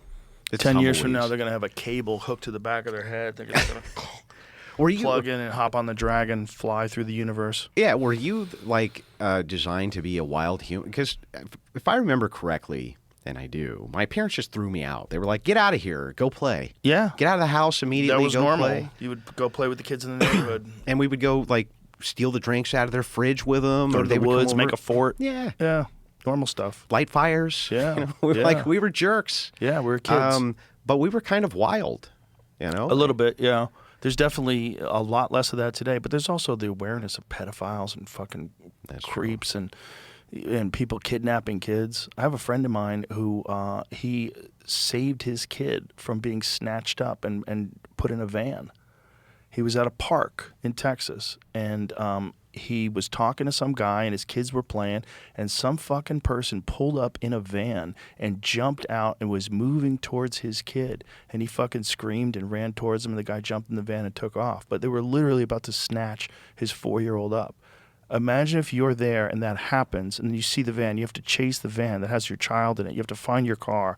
Your car's parked in a parking lot. You have to figure out how to get to wherever that van was going. You have to explain to the cops. You have to remember what kind of van was it. Did you get the license plate? And you have I didn't. seconds Yeah, while you you're have panicking. Seconds. You have seconds. So people are freaked out, and that's something people are way more aware of now, especially with the internet, than people were when we were kids. When we were kids, you just got let out of the house. It's true. So it's also like they couldn't target you unless they went to the actual park itself. Now they're looking at like kids' social media profiles and knowing where the kids go. It's fucking God. It's so gross. Ugh. And if So there's a case for the death penalty, that's where most people seem. And when I hear people arguing against that, and when I hear people saying things like minor attracted persons and that God. kind of crazy shit, Maps. I just saw an argument online yesterday. It was between some British guy who was arguing that children can consent. And it was the creepiest fucking argument, man. It was so crazy to watch. It's amazing how far forward, too, those ideas come. When I was younger, there was an organization which did that called NAMBLA. Yeah, I You remember that. NAMBLA? Yeah, North American Man-Boy Love Association. God. Ugh. And, I remember, though, the first time I was introduced to that, to the concept of NAMBLA, I was watching TV with my dad, and it was like a news story that was on. And it was actually at a gay pride parade, interestingly enough, and they were running the NAMBLA guys out of the gay pride parade. Like the old school gays. Yeah, they The were normal running them gays. out. They're like, we're not associated with these people. Get them out of here. And my dad's trying to explain this concept to me of what's going on because I was extremely confused. What? I don't understand what's happening here. How do you explain that, though? Right. You can't really explain. Especially a kid doesn't even think about sex. Yeah, of course. And then you're telling him somebody wants to have sex with you. You're like, what are you saying? Yeah. What? Yeah. And he, my old man sitting in his chair, he said something akin to they ought to take them all, put them up against the wall, and that's the end of them. And I don't really blame him. If you have kids, that's exactly what you think. Yeah, of course. That's exactly what you think. Like, there's some people that are just unredeemable. Well, People want to kidnap your kids or rape your kids. Yeah, that's unredeemable. But now this concept moves forward to the maps, and now they're assigning it psychological profiling for minor attracted person. And you know what the argument is? The argument is, well, you want them to come forward so you can give them treatment. Now, there's one treatment that works for this that is almost 100% effective. You can pull the stat right now if you don't believe me. It's called chemical castration. It's a real treatment for pedophiles. And it almost has a 0% recidivism rate after they've been chemically castrated. So their idea is they come forward for treatment. My counter idea is, why not just chemically castrate them? Yeah. If you really were concerned about them going off and living a normal life. And if they really want to get free of that horrible thing, whatever fucking That demon, human yeah. demon error that's inside of them that makes them do that, that's the way. And that also is the same medication that they give to children when they're hormone blocking. Yeah. Which is equally disturbing for a different reason. And disturbing how many people just accept it and support it. And you ask them, how much do you know about this? What are you saying? You think children should be able to make the decision when they're 4 or 5 years old to never go through puberty? You really think that?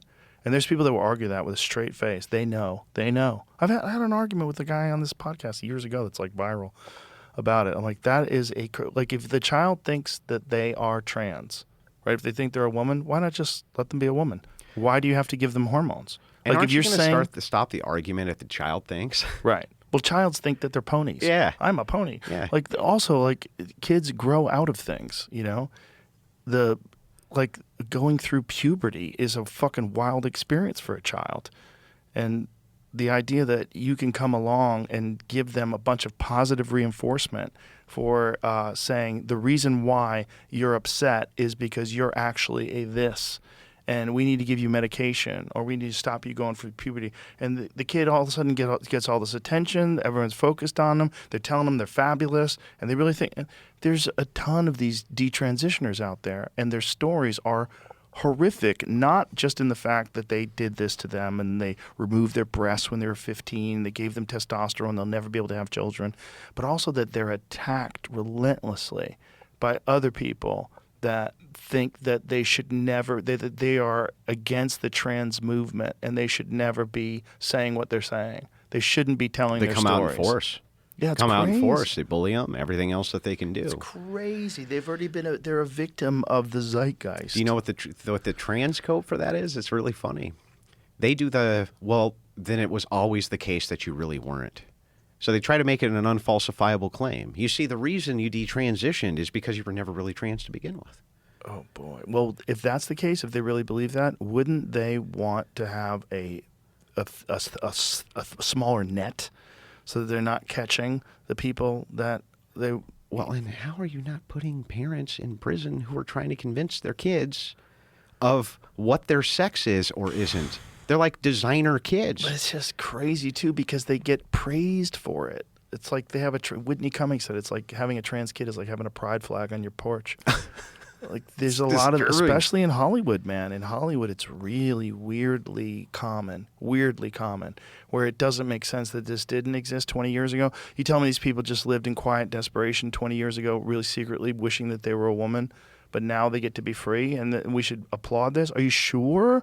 Or do you have children? Because if you have children, you know how easily influenced they are. That's why they make children suicide bombers, because they don't know any better, you know? Well, you know what's interesting?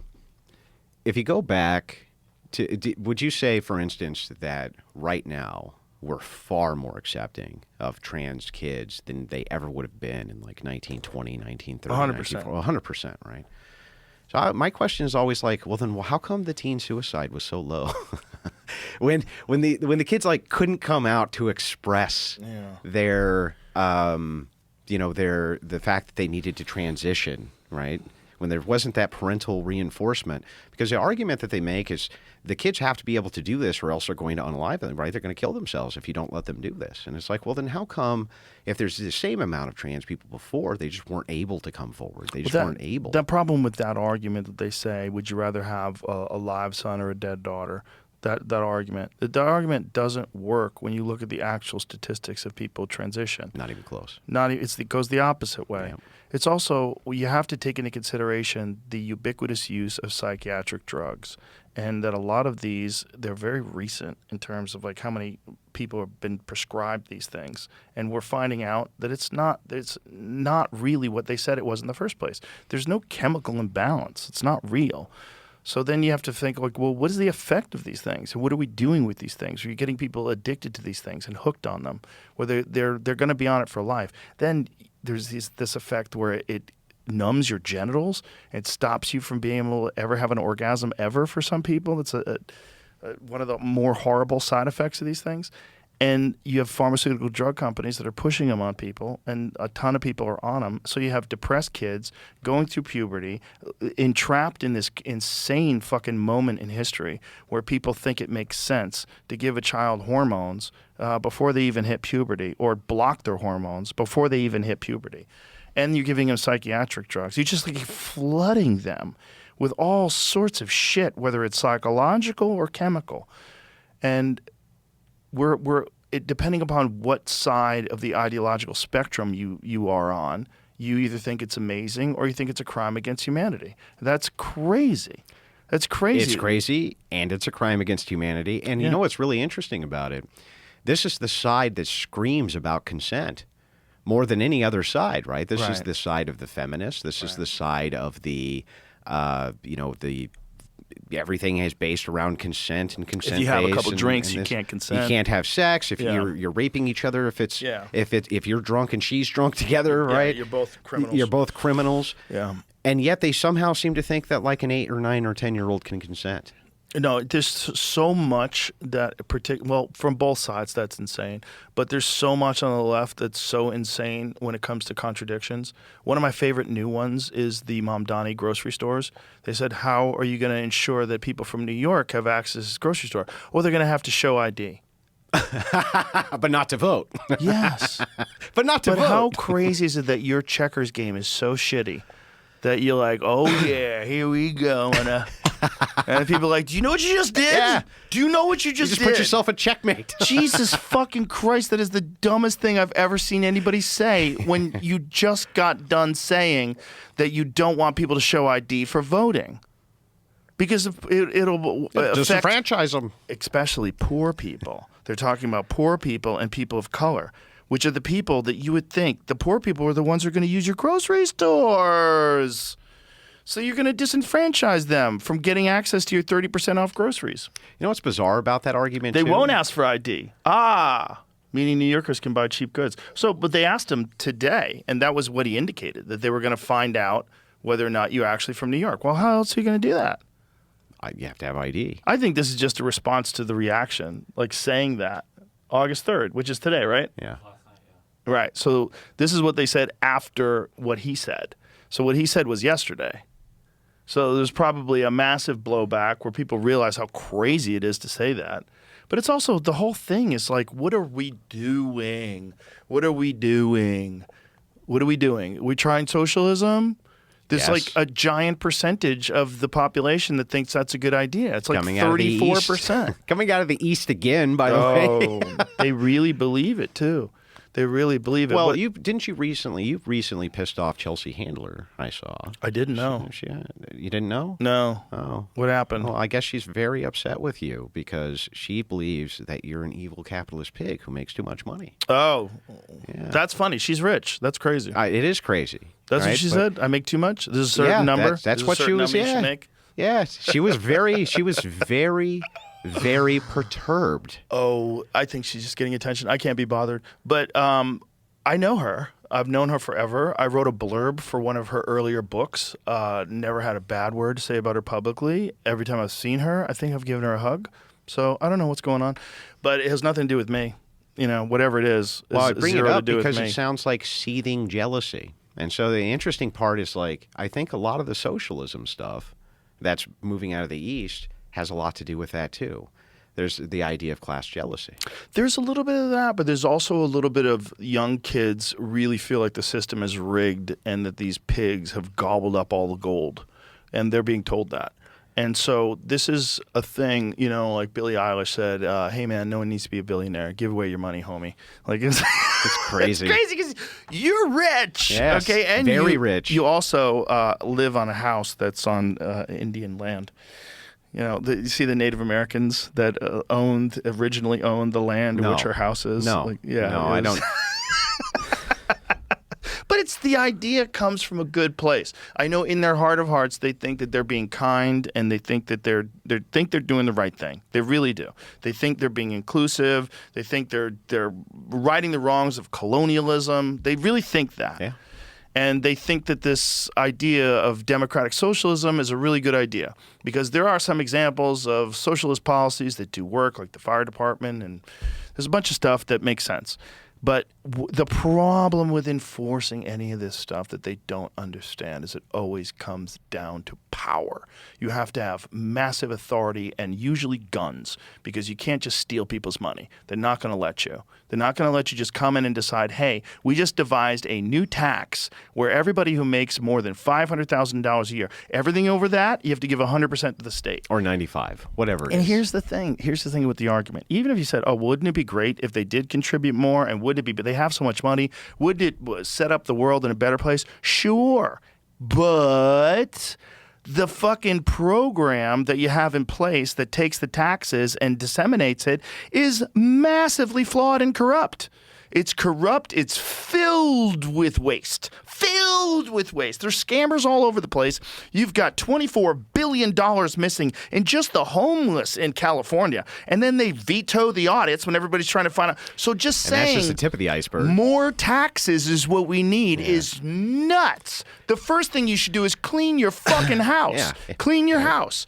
If you want more money, you got to figure out what you did with the first money. Why is there so much waste? Why is there so much money missing? Why do you have 38,000 NGLs? Why do the people running the homeless business, because it is a business, why are they making $750,000? That's a lot of money. It's a lot to administrate the homeless camps. Yeah, Joe. they need to eat well. They need to go to Felix and Have a nice dinner. It's hilarious to me, too. You saw all the waste and fraud that's been going on in these various states when it comes to, elder people getting their funds, right? Yes. You've yes. seen all of this happening. And, of course, they're all trying to run away from it as quickly as possible. But this is the problem, and I bring it back kind of to this idea of the class system. When you have under universal suffrage especially, when you have the voters outnumber the wealthy, you can just vote yourself a raise. You can always vote yourself more money from Right. whatever the upper class is. And that has been progressive dogma and doctrine since I was a kid. The entire idea is, hey, things are fundamentally unfair, and that's not your fault. So what we have to do is get together and vote ourselves a raise from the upper class. That's what we got to do. But it fundamentally ignores how wealth is created. And wealth is not created by giving somebody money. Right. But what happens when you give somebody money is they go and spend it, but they usually don't use it to generate wealth. It almost never, in fact, do they use it to generate wealth. And so you vote yourself these raises, you vote yourself from the public treasury money to yourself. But what does it actually do for you ultimately? Because that's not how you generate wealth. Ever. Not only that, you incentivize people to move to a place that's more friendly to their economic ideas. True. You also, but one of the fundamental kind of ideas here that's flawed, how many times can you vote yourself the wealth of those above you Right. before they have no more wealth to give you? Out east, in fact, when you see these communists, Mamdani, things like this, they're going to institute all of their programs on your dime. It's not Right. like they have money.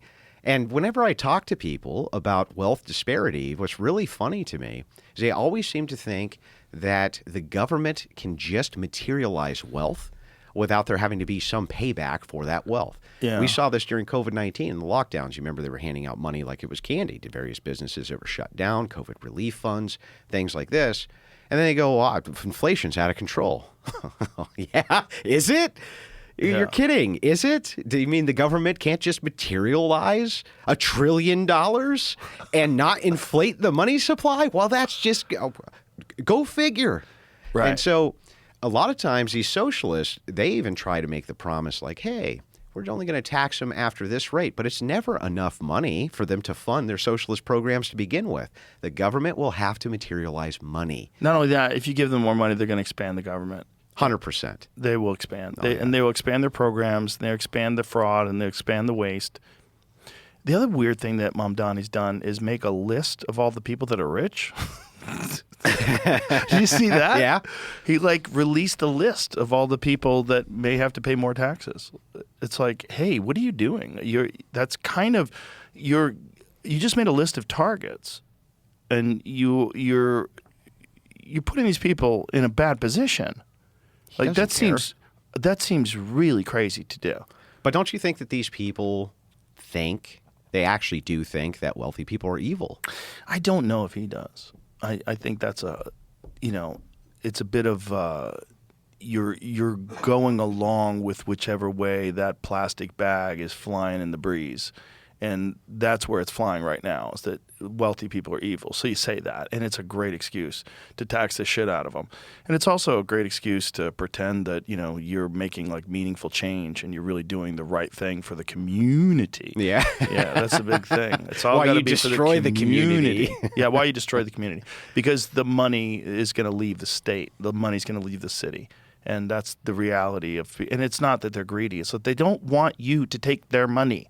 You didn't earn it. You didn't make an iPhone. Go fuck yourself. And if you think that people should have a cap on how much money they make based on, what arbitrary numbers that you come up in your own head, well, you're going to exclude any extraordinary outliers from creating incredible products, massive innovation. Companies. Yeah, maybe it's nuts that someone wants to be a trillionaire. Yeah, I agree. I don't want. It seems fucking insane, but you have to have the freedom to be able to want to do that if you're all playing the same game. If you're playing a game and you decide I only need 250 points, and this one guy's like, I'm gonna fucking 100 million points, like that crazy guy, that Tiger Woods guy, that guy who's gonna fucking practice 12 hours a day, he's gonna make the most. He's gonna do the most. He's gonna make the bigger company. He's gonna put more in it. Yeah. He's gonna die of cancer because he fucking is massively stressed out 24 hours a day. That's his prerogative. you should be concerned if that person has an undue influence in your life. Well, and You they should already be tax concerned. the hell out of them anyway. They do. They already tax the bejesus out of these people anyway. And there's an illusion and a bad narrative that they're not responsible for an enormous percentage of the taxes. Oh, yeah, that they they don't are. pay their share. They pay an enormous amount. They make way more. They pay way more than the average person. They're responsible for a huge percentage of New York City's tax revenue, a huge percentage. And in California, like a massive percentage of the tax revenue is like a half a dozen people. Well, and a lot of times the people in California that they claim are rich and really need, they're farmers. They're farmers who are driving huge revenue because they own a lot of land. Right. And it's like, but they're producing a huge amount of food. What is it like? Most of the produce of the United States comes out of one state, California, and they're a net exporter. You know, another thing that we were talking about fraud with old people that I just found out recently. I was listening to Michael Easter. Do you know who he is? No. He what is his The Comfort Dilemma? Is that his book? Very interesting guy. He's been on the podcast a couple times, but he was talking about the blue zones. You know those blue zones where, as you light a cigarette, where everybody lives to be 100 because they only eat vegetarian or they eat Like the shellfish Japanese? and the Japanese. Massively based on fraud. Really? Yeah, massively based on fraud. The numbers, especially in certain areas, are massively based on people who die and they don't report their death. This is in Okinawa. They're talking about that. Blue zones are bad data. These locations aren't hotbeds of 100-plus-year-old people. The wild story of fraud and bad data. Michael Easter. And so he was on a podcast recently, and he was talking about it and just laying out all the various details. A lot of it in Okinawa in particular, where is one of the hotbeds, one of the blue zones, it's when people die, they don't report it to the government. And so if this So person they don't have the death rates correct. right, and this So then person's that brings getting the a average check, up. I if you're see. getting a check and then the family gets that check, they just don't report it. Okay. So like if they're getting some sort of whatever it is, I don't know how they So work that it over brings the there, some average up social security thing. artificially. Oh yeah. So you have unreported numbers, and then you have massive amounts of fraud where people are profiting off of the fact that their dead grandpa is still getting a check in the mail, and so they don't report him as dead. That's wild. Crazy. Yeah, that is wild. And No, one of that's the- the first time I had heard that. I grew up with the Japanese diet, the samurai diet, right? This is going to make you live Mediterranean forever. diet. Yeah, these guys live forever. And yeah, okay, it's all okay, makes sense. Yeah. Well, there's some data with certain areas that eat very rich rich in nutrient foods. So there's that data that they seem to be healthier. Hong Kong is one. They eat a lot of meat in Hong Kong. I know it goes against the narrative, but apparently very healthy. And that data No apparently kidding. seems Eating to be real. meat is good for you. Who would have thunk it? Isn't that crazy? Except every bodybuilder I've ever talked to who sits around eating nothing but meat. Any professional athlete, yeah. I mean, there's very few professional athletes that are plant-based, and you can do it, but it's not optimal, and you have to be really careful. You have to really monitor your food, and most of the time they're eating a lot of processed supplements. They're eating a lot of either it's tofu or whatever, it's pea protein. There's a lot of processed stuff that you have to eat. You can't just eat Yeah, a don't ribeye. vegans consume the most amount of processed food out of any Oh individual yeah, group? I would imagine that's the case. I Yeah. would imagine that makes sense, especially when you deal with plant-based meat, like tofurkey and that kind of shit. What is? You ever see that stuff get Oh made? yeah, it's so gross. It's It not, looks like liquid. also not good for you.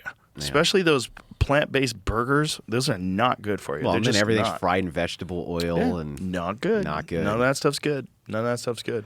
but you know you got to save the chickens. Yeah, but if you want to eat just a vegetarian diet and be healthy, it's hard. If you're trying to do that for ethical reasons, I always recommend people just eat eggs. Get chickens if you can, if you have a backyard, and eat your chickens' eggs. It is karma free. They're your pets, and they give you food, and you could live off eggs. Eggs are awesome. I thought too that vegetarians it's okay to eat fish too. Like there's some. That's pescatarian. Okay. Yeah, vegetarian is eggs and milk.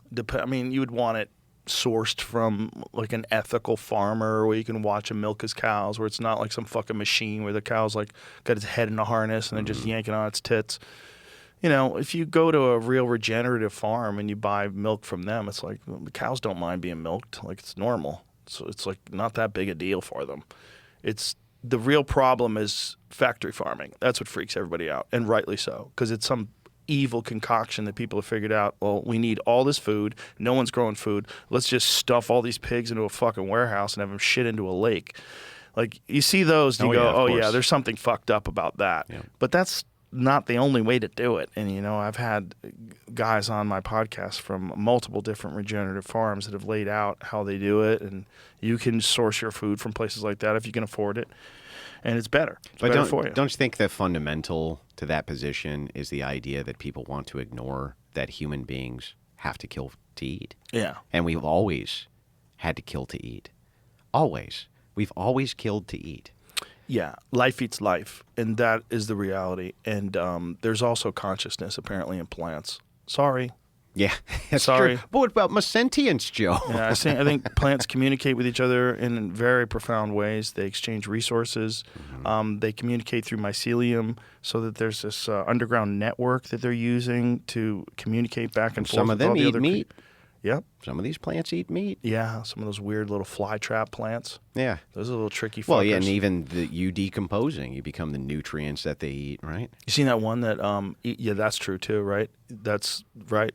Yeah. When you decompose, you do get eaten up by the earth. You get eaten up. Which is one of the weird things that we do. We're like, nah, I'm out of the game. We just stuff a body filled with formaldehyde and put it in a fucking hermetically sealed box. It's true. Is really kind of creepy.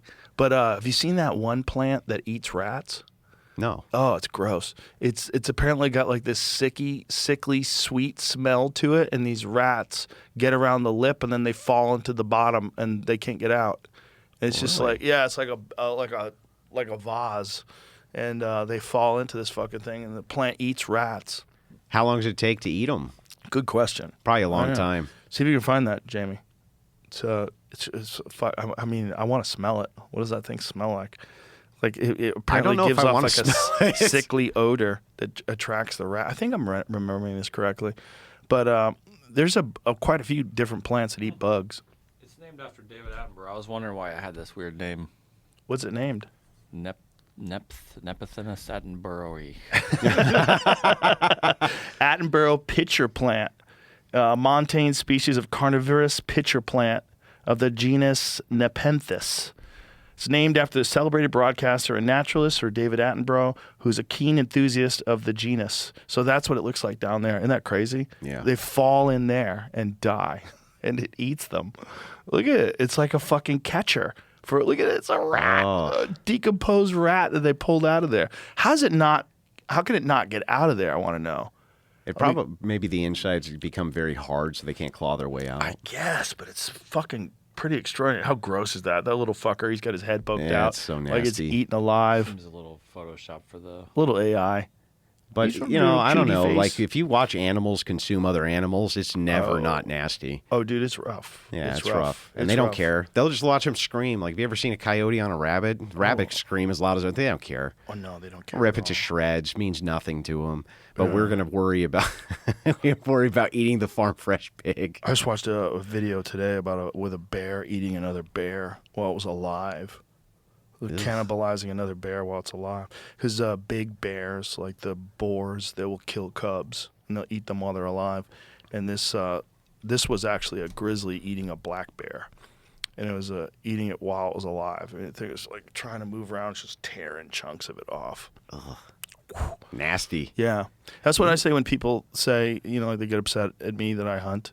I go, the way that elk is dying when I shoot it with a bow and arrow is infinitely better than the way it's going to die when its teeth wear down to nothing, and then it gets like emaciated where it can't escape, and then the coyotes get it, or a mountain lion gets it, or a bear gets it, or a wolf gets it.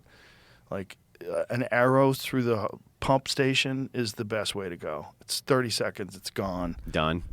Yeah. And it's dead, and then next thing you know, you're eating it. That's literally the best way it can. It's not going to live forever and become an angel. No. It's not. They have like maybe 13 years. But aren't these people a little bit mountains. disconnected from reality anyway? They are. They are. Totally disconnected from the natural order of things. What's weird is they don't seem to mind animal-on-animal violence. Oh no, I've debated with vegans who have told me that their plan is to get rid of all of the predator animals.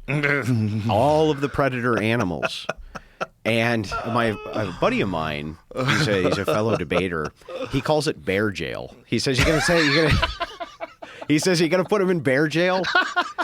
Is that what you're gonna do? They're gonna go to bear jail. And some of these vegans will say, look, there needs to be animal courts where they have attorneys who come in. Hey, you killed the rabbit. You gotta be euthanized. This type of thing. Really? They want all the predators gone, all of them. Oh my God. I don't know what that would even look like to the ecosystem. That would be like a world ending. It would be amazing. I mean, what? I just want to see the infrastructure. Like, how are you, like, do you know how many wolves there are? Do you know how many bears there are? Coyotes. Do you know how many mountain lions there are? Like, you can't even keep a track of them. No. California had a different approach. In California, they have like the Department of Fish and Game. California calls it the Department of Fish and Wildlife. Yep. And they were kind of infiltrated by animal activists. And that's how they've sort of morphed their policies in California. And so that's why they have a mountain lion problem. They don't want to admit they have a mountain lion problem, but they have a mountain lion problem. And one of the problems is they don't control the population of the mountain lions. And their idea is they want the animals to control each other. So instead of encouraging hunting, ideally, they would like the mountain lions to get the deer down to a number where people can't hunt them ethically because their populations are in danger. Yeah, but you would have to have so many mountain lions to do it. And you do. That you end up with this overwhelming opposite problem. So here's the problem. In the San Francisco and the Bay Area, 50% of the diet of these mountain lions is pets. Of course. 50%. Yeah. So when they keep catching these, they have these depredation tags. So if a cat pulls a dog out of a backyard, they find the cat, they'd euthanize it. When they open it up, they always have to check and see what they're eating. And 50% of them are eating pets. I think I told you in the DNR in Michigan, it's the same type of organization, yeah. The Department of Natural Resources. In order to control the deer population, their infinite wisdom, they started importing western coyotes, which was not a thing that you saw in the Midwest before, like, They imported them, 40, really? Oh, yeah, they imported them from out west tons. And you know what they did? The native hunting there was never deer. It was always pheasant. Pheasant was what you went to the Midwest for. Pheasant hunting was the staple. Every farmer had a pheasant gun. And they would walk the railroad tracks with their kids. The pheasants would pop up. Boom, done. Once they took the coyotes out there, guess what they didn't eat? They didn't eat the deer. They ate up all the pheasant. That's always how it goes. Then it got even worse. They started the population of coyotes just blew out of control. And there's plenty of cottontail for them to eat, and there's plenty of rabbits for them to eat. Again, not doing a great job on controlling the deer population, these coyotes. They have an all-you-can-eat buffet with other things, including your cat. Your cat, right? Including your smaller pets, just like the mountain lion issue. So so what they finally did to try to get the deer population down was what everybody had suggested from the beginning: just issue more tags and make the out-of-state tags cheaper. And then people will come in, but you have all the animal rights going to come out. Oh, you can't kill the deer. And the farmers are going nuts. They get nuisance tags. They'll be out there killing these deer all day, every day, right from their tractor because they have a nuisance tag. There's a deer, bam, done. Don't even think twice about it. Summer, winter, whenever. Just blast them because they have the permit to do it. They can't keep the population of these deer down, except now they have the additional population of all these coyotes. Oh. And so how do the Michiganders deal with that? Well, they made a game of it. So what they do is they hop in the truck with Granddad. They have their dogs with GPS collars. And during the wintertime, after they're done filling their deer tags, they hunt coyotes with their dogs all throughout the winter. They're just thinning them out. Well, at least they allow that. At least they allow that. Because California, one of the things they did where their bear population has exploded because they stopped bear hunting with dogs, which is the only way to get them, either baiting or dogs. Because don't you tree them? Yeah. Yeah. And the other way is baiting, and they outlawed that as well. Yeah. Every time they bring in an animal to deal with another animal, they always fuck it up. Hawaii is one of the best ones. Remember, well, didn't they import all those cats to get the rats in New York? And cats don't hunt rats. They only hunt mice. So they ended up having this huge explosion of cats all over New York City. Cats are too big. I mean, rats rather. Yeah, they're way too. They're the size of the cats. They're dangerous too. They'll fuck that cat up. Hawaii had a problem with rats. I guess probably from ships. I don't know. But they were eating the sugar cane, so they brought in mongoose. The problem is mongoose are diurnal and the rats are nocturnal.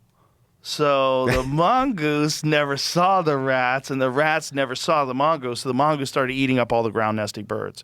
And so the state bird of Hawaii got fucking decimated because it's a ground nesting bird. And so these fucking mongoose, who are like bad motherfuckers, man, they kill cobras. You know, they're just killing these Do you birds. think it's like an office lady? It's just like an office lady. I have this idea, guys. We got to bring in the cats because then that'll get the rats. And someone else says, yeah, that's great. And they just never consult anybody who knows anything about these animals at all. Well, I think everything was done in decades past where people are a lot more ignorant about the effect. And, you know, Australia is a good example of that. Australia, they brought in cats. I forget what they were dealing with, but it didn't work. They didn't kill whatever they want. Now they have a giant feral cat problem in Australia, to the point where bow hunting magazines in Australia, they have fucking cats in them, like a guy holding a house cat up that he shot with a bow and arrow. Like it's a trophy. Like my friend Adam, he lives in Australia, and I was over there visiting him, and he gave me some bow hunting magazines. I'm like, oh, I'll read these on the way home. So I'm on the plane on the way home, not even thinking, and I'm opening up this magazine, and there's a fucking guy holding a cat, and I like close it shut real quick. I'm like, Is this allowed? What the fuck? They're mounting it's a kitty house cats on cat. the wall. Like if you saw a puppy with a fucking arrow through its chest, you'd be like, what? Yeah, you'd freak out. But that's how it is, like over there. They have so many feral cats that there's like a bounty on cats. Like people make like fur coats out of cats. It's fucking disgusting. Who would expect that the country who lost a war to the emus? They lost a war against their own emu population. They have a giant problem with invasive species over there. There's so many of them. There's the water buffalo, the Asiatic water buffalo in the Northern Territories. They have these enormous fucking buffaloes that are up there, and no natural predators. And guys just go up there to hunt them. And That's the only way to thin them out. And you're not gonna put a dent in them. There's not enough guys. It's too far. My Australian buddy Jake, he has the drop bear joke. Have you heard the drop bear joke? No. Oh, it's the funny. If you get an Australian in a bar, right? Somebody always brings this up. I'm like, man, there's a lot of dangerous critters over there every time. And he'll be like, oh yeah, especially the drop bears. You know, what's a drop? Oh yeah, and he'll go into the whole story of the drop bear, and what the drop bear is it's a bear that'll drop out of the tree on you, and then it sexually assaults you. It's a real thing, right? And every time someone will be like, really? And you see him googling, right? He's just like, it's how Australians mess with the Yanks, basically. The drop bears. They're hardy people. They're used to crocodiles and fucking poisonous spiders and poisonous snakes, and especially those dudes that live out in the bush, as they say. Well, he says that the Aboriginals, he tells me all the stories of the Aboriginals when they like have their coming of age, they'll just buy warm beer, and then they go out to the middle of the desert with warm beer, and they'll just drink for weeks, months, warm beer. That's what they spend their government checks on, because a lot of that stuff is considered occupied land, right? The Australian government make deals with the Aboriginals to have a lot of that land, so they give them a percentage, right? They give them like monthly payments, kind of like what we do with the Native Americans here. And he's like, and what they do is they'll take their whole government cheese check, fill an entire car with warm beer for their coming of age, go out to the middle of the desert and just drink for months. Ugh. I'm like, man, that's rough.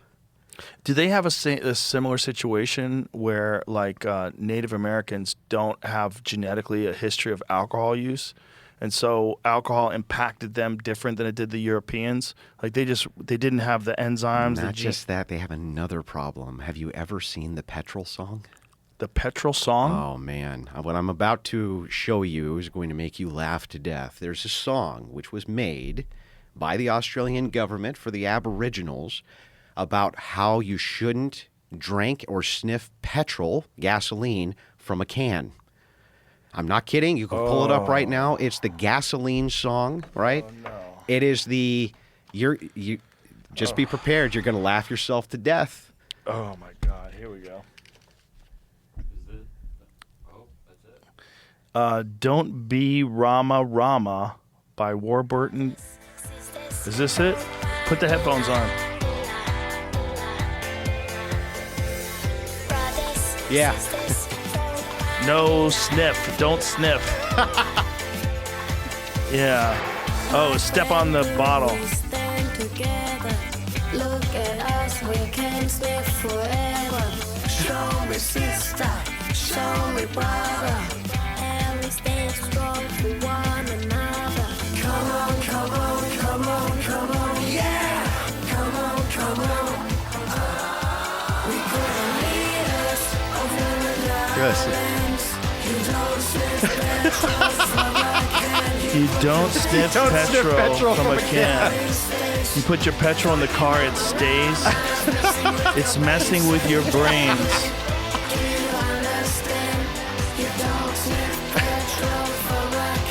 Holy shit.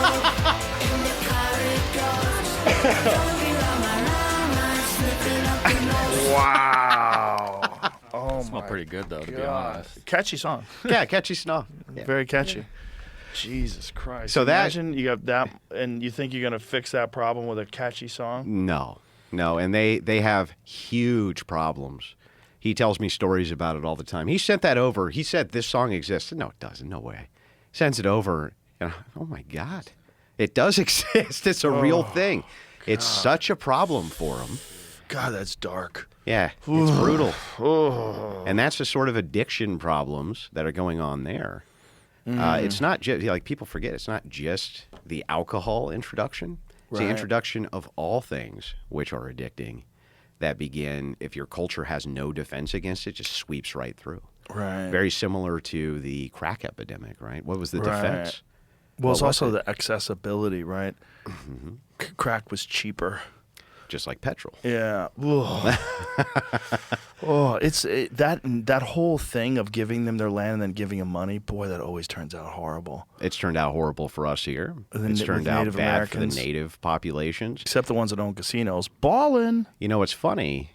You look into that, though, and you find out, guess what? Yeah. They don't really get that much in the way of proceeds from those casinos. Exactly. Turns out that White Eye comes in and still gets most of the proceeds from those casinos. Yep. Somebody comes in, bankrolls it, and sets it up, and they get a nice check, and they don't have to work again. But that guy gets fucking stinking rich. And then also you've created a gambling problem, which I am of the belief that you have to have personal accountability. Like, I don't mind Las Vegas. I don't mind it. I think if you want to go into the casino and, like, my friend Dana White is a fucking degenerate gambler.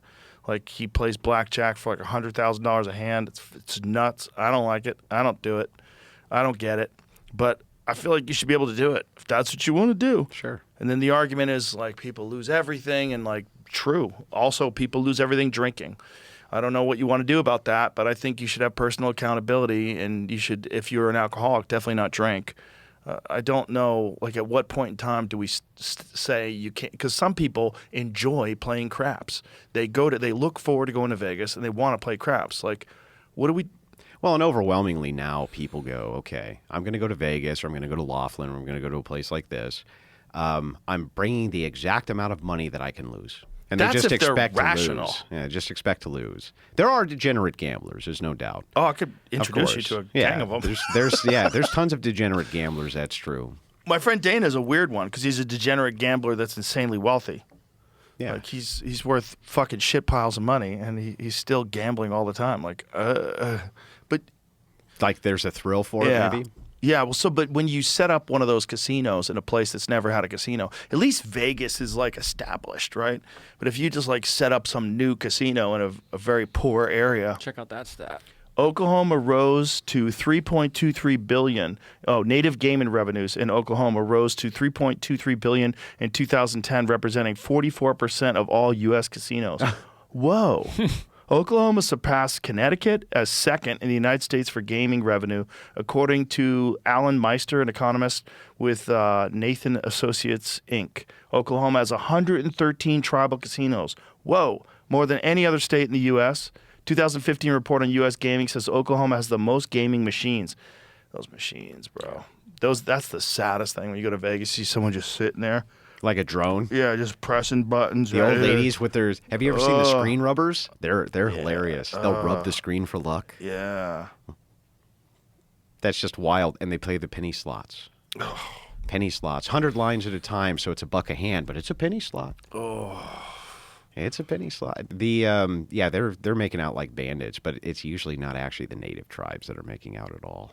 Of course. Yeah, they get just enough to shut up. There you go. Now shut But it's up. just sad when you find out how much alcoholism and drug abuse exists in those places. It's just, and you think, like, if you look at it from a genetic perspective, like fire water, that was always the thing. It was always the joke from the Western movies that the natives couldn't handle their fire water. It's just they didn't have a history of alcohol use. And all of a sudden you've introduced something that allows them to just get pissed drunk and fall asleep, and they don't have cultural traditions on how to manage it correctly, and for addiction at all. And there's also the genetics. Like some people have a genetic propensity for alcoholism, and also some people are better at processing alcohol. They have a genetic propensity for It's like the whole thing it's dark. You were telling me just before we came in here that you had seen Rachel debate that guy, Brian. Yes. And you had watched the thrashing, which I was telling you, I was in the front row when that happened. Yeah. And that guy was just beyond upset. You know, everybody was everybody was drafting him, and I was gonna get your take on that. Like, what did you think after you had watched that? Did you feel bad for that guy? Or? No, I never feel bad for someone that is. If that's what, like, I don't feel bad for guys when they fight and they get kicked in the head. You know, You signed up for it. I don't like that people get injured in a fight, but you were trying to do that. He did it to you. That's what it is. It is what it is. You know, and it's just the weirdness is like telling her to make him a sandwich. Yeah. Like that. Like what are we doing here? Yeah. Like, are you a misogynist now? Like, you think a woman's? What are you saying? Like, they don't think at all about. It's like the checkers thing. Like we were talking about, like the ID for the grocery like store. terrible optics. It's like, what are you doing? It's also wanting to be right and to win versus like having a really well thought out perspective that you want to argue, you know, like, or debate or just communicate. It's always this ego thing where people are trying to win. And in doing so, they fall into these like really obvious traps.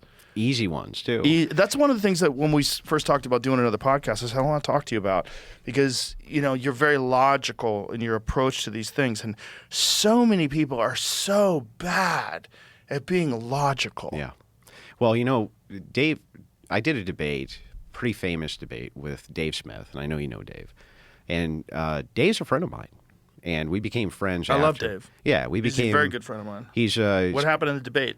Well, he got crushed badly. What was the debate over? The debate was, well, it veered into his libertarian philosophy. I can hear him right now going, "Fuck it, I did not fucking get crushed." He won't actually on this one. On this one, He's agrees very he got crushed? publicly acknowledged that this happened to him. But it was good. So it was about libertarianism? There was libertarians versus Christian ethics and how the intersection actually happens with authority. And he ended up having to agree with most of my positions. I'm a little bit more of a statist than he is. He's a libertarian. And so we had this, and it was a good back and forth. It was a brutal debate, but it was a good back and forth.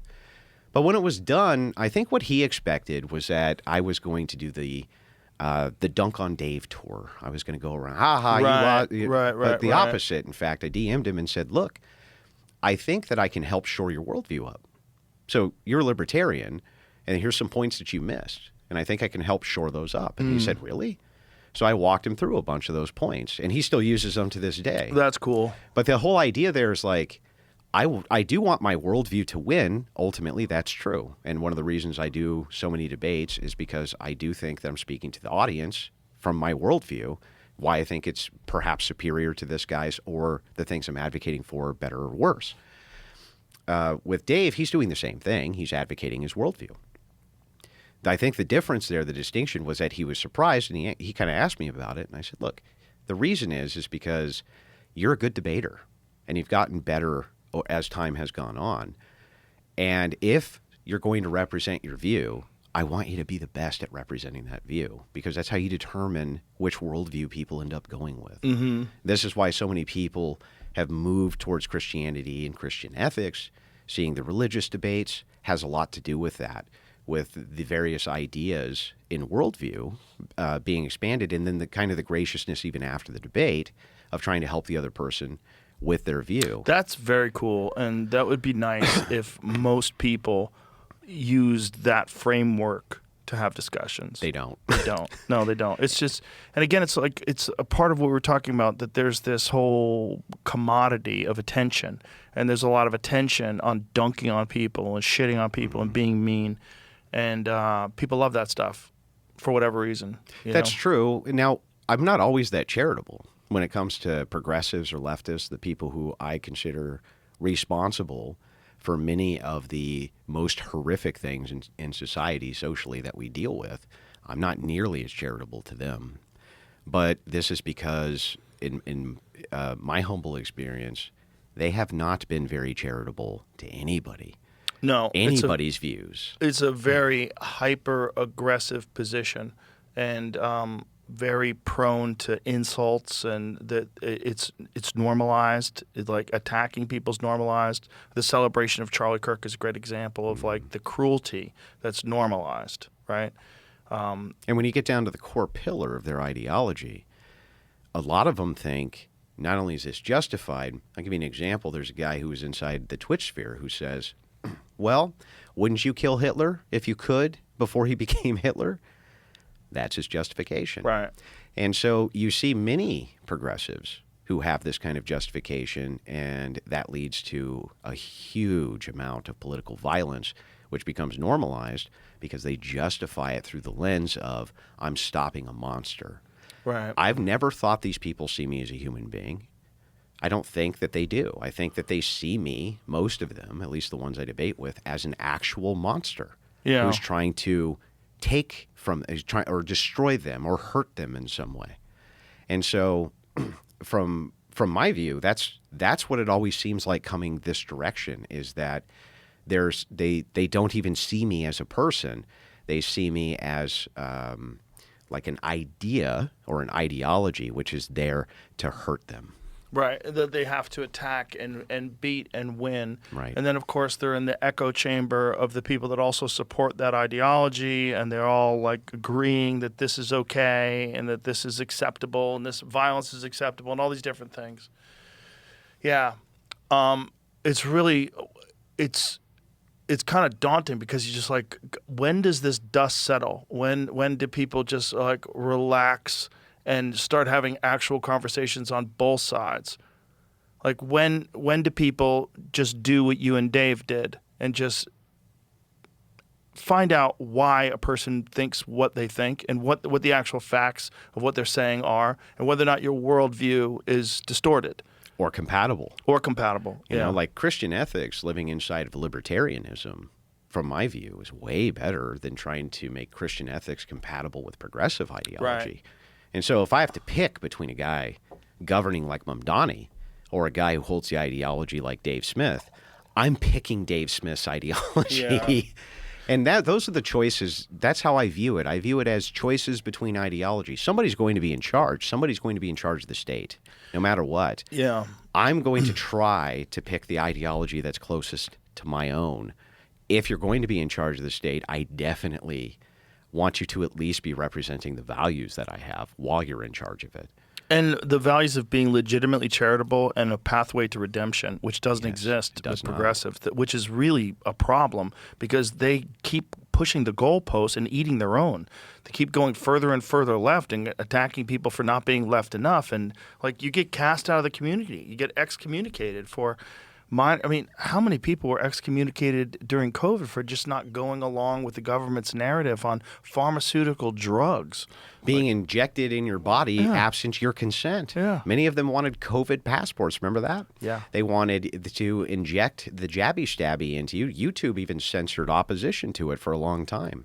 I think there's a real problem with people that don't have an ethical framework or a moral framework that's just arbitrary, and they don't have a religious background. Foundation. Yeah, that's where I always describe it as like whether you believe in Christ or not, it's an awesome framework, like a scaffolding for being a good person. You could follow that guy's teachings. Like, there's no flaws in it. Like, especially Jesus. Like, there's not one thing that you point to. Like, you know, there's a few guys in religion that you could point to and go, yeah, well, he married a 9-year-old. Like, hey, that seems a little fucked. Hey, he said he could kill the infidels. That seems a little fucked. With Jesus, there's none of that. None of that. None Not of only that. that, it's interesting that you bring that up, the kind of foundational principles. For Christians, the emulation of Christ, we accept that we're flawed. We accept that we sin. And we accept that the only pathway for us to redemption is to follow the teachings of Jesus Christ through Christian ethics, right? That's how we perceive things. So baked into that is not only redemption, it's not only the idea of salvation, but it gives you a value to move towards. Yeah. And what's missing often from the progressive ideology, from the secular ideology or the atheist ideology, how do you give a person a moral ought? If you are the ultimate arbiter of all that is moral, because it just comes down to your preference. Right. How do we determine who the ultimate arbiter now is? Right. Well, it usually just comes down to you and whatever your preferences are. And so what are we moving towards exactly? How do we make the determination that you're in error? You're not moving towards this greater value. What you do is you're establishing a new, non-defined religion that could be moved and changed based on The whims. At any given time. And depending on who's the most radical and the most charismatic that's in charge of whatever that movement is at the time, eat the rich, whatever it is. Whatever, And they whatever turn into crazy little thing micro cults. Yes. Right? Like have you seen the secular humanist Sure. micro cult? Same thing there. Remember Atheism Plus? Yeah, right. Yeah, Atheism plus. Secular humanism is really interesting because, and I've debated the most prominent secular humanists in the world. Who's that? Well, I did Matt Dillahunty. I've done several secular humanist debates. Matt Dillahunty was the funniest thing in the world. He rage quit in the first few minutes of the debate in my opening statement because I brought up this glaring contradiction in his worldview. I said, why should, so he was dating he's dating a trans person, but he says he's not gay. Right? He said, I'm not gay, but I'm dating a trans person. So I brought this up and I said, the way that we can assess truth claims, I can just point an easy one out of how we can assess that maybe this isn't a good way to evaluate truth claims. Right. Because he says he's in a non-homosexual relationship with a trans woman and reconciles that by saying, no, that's a real woman. And I'm like, if we can't even distinguish what's real and what's true, how could you even have rage quit off that? Oh, he was so angry. He called me a bunch of names, got up and rage quit for me pointing out this glaring contradiction in his ideology. And it basically ruined his career, but he did it to himself because he should just stayed and done the debate. And here's why I think this. But instead, he just lost it. He lost it, got up, undignified, threw the mic, called me a bunch of names, walked out. And anyway, I said, you and your husband have a wonderful evening. And that was it for him on his way out. But the problem with this ideology is it's changed. So he was reading from the Secular Human Manifesto 3. So it's already it's on its third revision now. And it started initially as kind of more religious dogma. And then it took on a non-religious dogma, and they called it secular Who's humanism. creating the canon? There was a big meeting in Amsterdam. Not kidding. I'm not kidding. It's the Amsterdam Secular Humanist Manifesto. And essentially it just comes down to these arbitrary preferences around, we're just kind of for things that make you feel good and kind of against things that make us not feel so good. Now, that's the biggest oversimplification in the world, but it really does just kind of reduce to that. And so one of the ways that you can always kind of endlessly beat these guys about the head and the shoulders with their own ideology is just point this out. Who's in charge of this anyway? Like, which one of you gets to make this determination that this is the ought that I should follow based on anything other than your preferences? And the idea always is, well, it wouldn't just be my preference. It'd be the preference of many people. But don't those change? Well, yeah. Well, then what you're saying is that what you consider moral today, you're not going to consider moral tomorrow. That tells me that you're saying to me, you don't know what is moral and what is not. The Christian has the opposite approach. They're saying what was moral yesterday is still moral today. And what's still moral today is still what's going to be moral 1,000 years from now, 2,000 years from now, You know. because that's the teaching they're basing it on. Yeah, it's really odd if anybody. It's like Wikipedia. Like anybody can contribute. Yeah, or edit. You can just edit it whenever you want to. Feel bad. Edit. It's way worse than Wikipedia because it's not even edit. Like you could actually add to the canon. You could. You know, yeah. right. True, You could yeah. write your own. You know, the Book of Eugene. Yeah. Book of Eugene, and this is Eugene's new prophetic way forward. That is 100% true, and there are actual fail-safes in the Bible that prevent people from writing new Bibles. Right, the entirety of the message of Christ, in and of itself, this is what Christian ethics is based on: the teachings of Jesus Christ, the teachings of the Scriptures. But it always gives us a thing to move towards. And that is why it creates, I think, better societies in general, better societies overall, because people always go, wait a second, I'm supposed to be moving towards this idea. If you really do follow it, it makes nice people. Like the people that I know that are like genuine, real Christians are some of the nicest people I know. Of course. They're so kind. Almost as nice as the Mormons. Right. They're the nicest. The Mormon thing They're is the funny nicest. because it's like, if you have to be in a cult, like you said, boy, that's got to be the one. It's a great one. You get a bunch of wives. Everyone's cool. And do you know that they're the richest? They're richer than the Catholic Church. Are they really? Much richer. Wow. Much richer. I would have never guessed that. I didn't either until somebody told me that. I crazy. said, there's no way. Yes, there But is. there's so many Catholics. Aren't there way more Catholics? than there Way are more. But it's the tithing.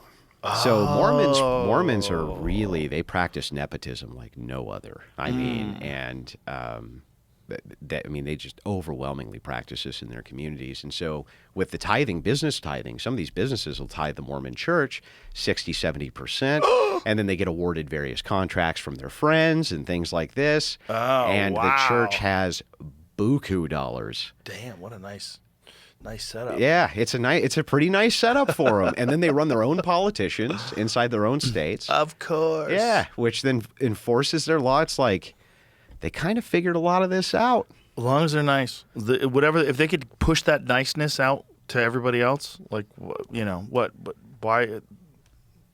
What do you got here, Jamie? It does. It's official. Mormonism is the richest religion in the world. But Catholicism as a whole, somewhere in the $2.3 trillion.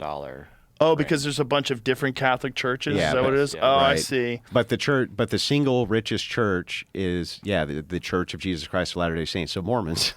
Wow, they have $100 billion. Yeah, They're not messing way above around. everybody else. Yeah, it's Like not the even Vatican is only $30 billion. billion, I would have yeah. never guessed they were that much richer than the Vatican.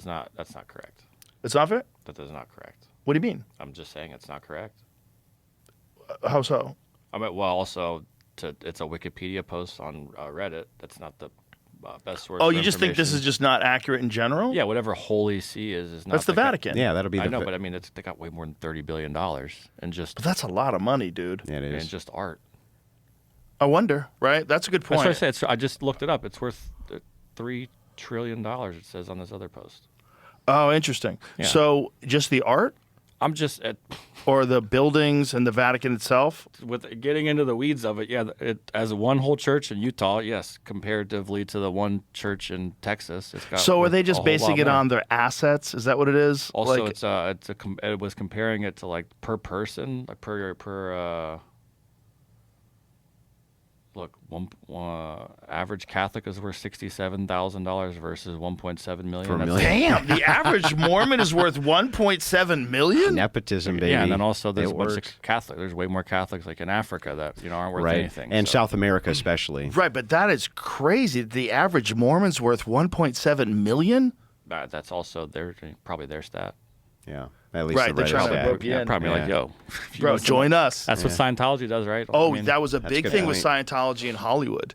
In Hollywood, when I first moved there in 1994, there was a bunch of people that were doing really well who were Scientologists, and there was this sort of push that if you join Scientology, they take care of you and you get hooked up. That is really a wide berth. It's between 300 billion and 2.5 trillion. again, there's no- that's a really wide. That's almost like Ilhan Omar's accountant. 100%. Just have a bank The account. Also Vatican is just heard- hiding something I heard the here. other day that someone just said like Rome didn't go away; it just became the Catholic Church, and that's why Right. Have you been to the Vatican? Mm-mm. Oh my God, the art is insane. It's insane. I went on a tour with this guy who was a professor from France. It was really cool. He was really smart. It was a very interesting tour. You could hire a guy, and this guy was a professor, and in the summer he would, give these tours. And if you were enthusiastic about it, he was awesome. And I was like really, really into it. So I was asking him all these questions, and he kept explaining in depth to me. And you just never run out of art. You're endless. looking at so much shit. Like, this is crazy. Yeah. You keep going into new rooms and new auditoriums, and then you're in like St. Peter's Basilica. Just that alone, you're like, what? What? This is crazy. And it's all worth a fortune. It's so big and so majestic that if you didn't believe in God and you went there, you'd be like, okay, Maybe. they might know something. Yeah. Like, how the fuck did you do this? Like, it's so majestic that it almost changes your perception of what's possible. You think they got the chronovisor in there? the what? The chronovisor, the Vatican chronovisor? What is that? That's supposedly, this is the conspiracy stuff, right? Getting into the conspiracy stuff. Supposedly, the Vatican is sitting on something called the chronovisor, which tells them the future. And it was invented, I don't know how many hundreds of years ago, but you put on the chronovisor and it shows you the future. Yes. No. Yes. Oh my God. Where is the arrow is pointing to, like, So it'd be like Jesus or something, I think. I don't understand. Yeah, and so So they you went put on back. the hat. Yeah, you put it on, and it'll show you. It can show you different spots in time or something like this, called the chronovisor. Whoa. Well, I'm really interested in the Ark of the Covenant that's supposedly in Ethiopia. Mm-hmm. Have you ever heard Graham Hancock talk about that? No. It's really interesting. So the Ethiopian Bible has a lot of, like, the Book of Enoch in it, and it's a really old version. They don't consider it deuterocanon. They consider it canon.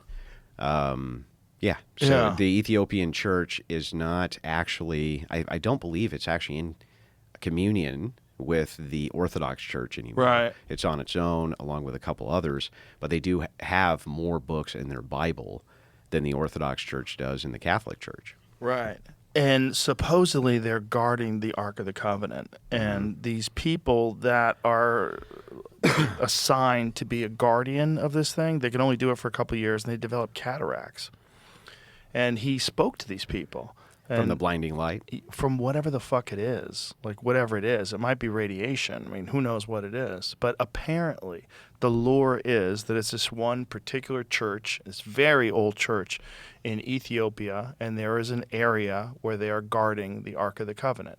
And the people that are supposed to be in the room with it, they all can only do it for like a couple of years, and then they get horribly sick. And then they have to switch them out. And they get cataracts, like this documented cataracts from all these guys who go to, I mean, maybe it's the placebo effect. They think they're going to get, I don't know.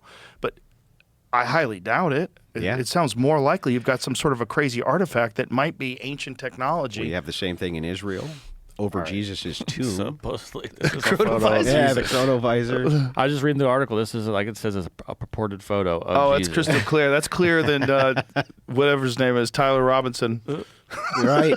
That's in 4K. This guy, right this there. guy swears that he had the ability to go witness these events. He witnessed like tons of stuff, and then when he died, it says that the Pope hid it so nobody could ever. Nobody could ever use it How again. convenient. Very convenient. How convenient. But yeah, another big miracle that's like that is over the tomb of Jesus Christ sits the Orthodox Church in Israel. Now that's true, right? That is in fact the case, that there is an Orthodox Church, a Christian church that's above the tomb.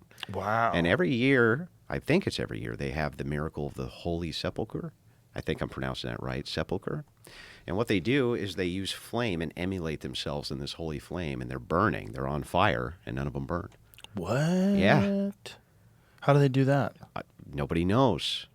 But there's This is just one small sect of Christianity. No. This is the Orthodox Church. People come from miles around. But who are the people that light themselves on fire? These are people who are in the church who are specially selected to basically emulate. They set themselves on fire with the holy flame from torches.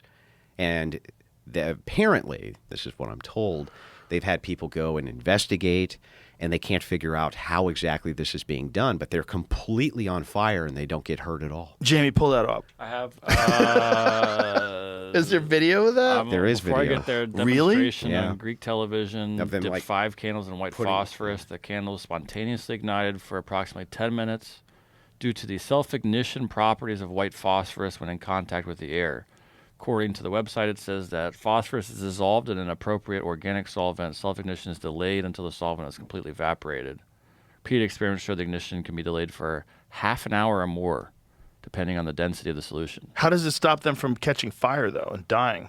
The same way, it's probably like the shit that people put on to make movies, He's a skeptic. This That- motherfucker. He's always ruining everything Look, with all this logic. I think that skepticism is great if people actually practice the real philosophical tradition of skepticism, which is you're supposed to also be skeptical of your view. Right. So the real skeptics, I'll never forget this debate that I listened to that it always stuck with me for years. It was with a guy named Jay Dyer and that same guy, Matt Dillahunty, and they were debating. And Oh, here it Oh, is. sorry. no Go ahead. problem. They were debating. Yeah, they were debating. And he said, the guy Dillahunty said, well, I'm a skeptic. And Jay said, no, you're not. Here's the actual philosophy of skepticism, and it always starts with you. Your view is what you apply skepticism to first, long before you ever apply it to any other. And the problem with people who describe themselves now as skeptics, I'm a skeptic, they actually aren't really following skepticism. They're skeptical of your view. That doesn't mean that they're skeptical of their own, and it's supposed to start internally. That's what made skepticism kind of something that spread widely, was that it was a way for people to reject parts of their own worldview that didn't fit, they didn't match, they weren't coherent, they didn't make much sense. And so most of the time I hear skepticism, the person's not actually following the philosophy of skepticism. They're not applying it to their view first. Yeah, there's a lot of lazy skepticism too, where they outright deny the existence of conspiracies, which is just fucking ludicrous. It's like you're playing you're in a very rigid corridor of ideas. You're only allowed to It's operate ridiculous. inside of Not only that, the U.S. government has thousands of laws on the books about conspiracy. So it's like our government seems to believe in them because there's conspiracy to commit racketeering, conspiracy to murder, conspiracy to commit theft, conspiracy to commit wire fraud. Yeah. They clearly believe that there's a lot of conspiracies going on and definitely prosecute people for conspiracies all the time. But somehow, when it comes to the skeptic mindset of conspiracy, nope, that's all tinfoil hat It's a stuff. lazy perspective, and it's also a perspective that falls in line with what we were talking about before, where you take a lot of legitimate conspiracies and you add a bunch of bullshit to it to make it seem completely ludicrous, and then the whole thing can be thrown out Flooding and the dismissed. zone. It's like so obvious that that's a ploy. Did you find anybody catching fire? The first, when I was getting into, I was like, well, they're not really. They're like just dancing their hands over the fire. Like it wouldn't catch anybody on fire technically because you're not lighting. Well, these anything guys on are. fire. See how it's like touching his. These skin? guys don't look like And priests, then she's though. putting her hands through it. And Oh, whatnot. so they're faking it. So not that the few they're people are faking faking it, it. but, like- Oh, this guy's lighting his beard on fire. So there was a lady that at the end of one of these videos, she held a piece of paper over it, and it wasn't. I mean, well, it is wasn't this stuff catching on like regular fire? But that's where I was Yeah, kind of we- getting into the white phosphorus thing. They said after 30 minutes, it will start acting as you expect it to. Look at all. It seems like everybody should be on fire. How odd. But yeah, it's a long-standing tradition. Like she's wiping it on her forehead or something. Yep. Huge tradition there. They call it the miracle. Is another tradition in America called I got to take a pee. So let's wrap this up. This was Okay. really fun, man. It was Thank a you lot very of much. fun. Always, I appreciate always you having cool me in the hanging out with studio. you. Yeah. I enjoy it. We went over a lot today. A lot of shit. Yeah. A lot, And I yeah. enjoyed it very much. Thank you. Thank you. My pleasure. Let's do it again. Of course. Ladies and gentlemen, good night.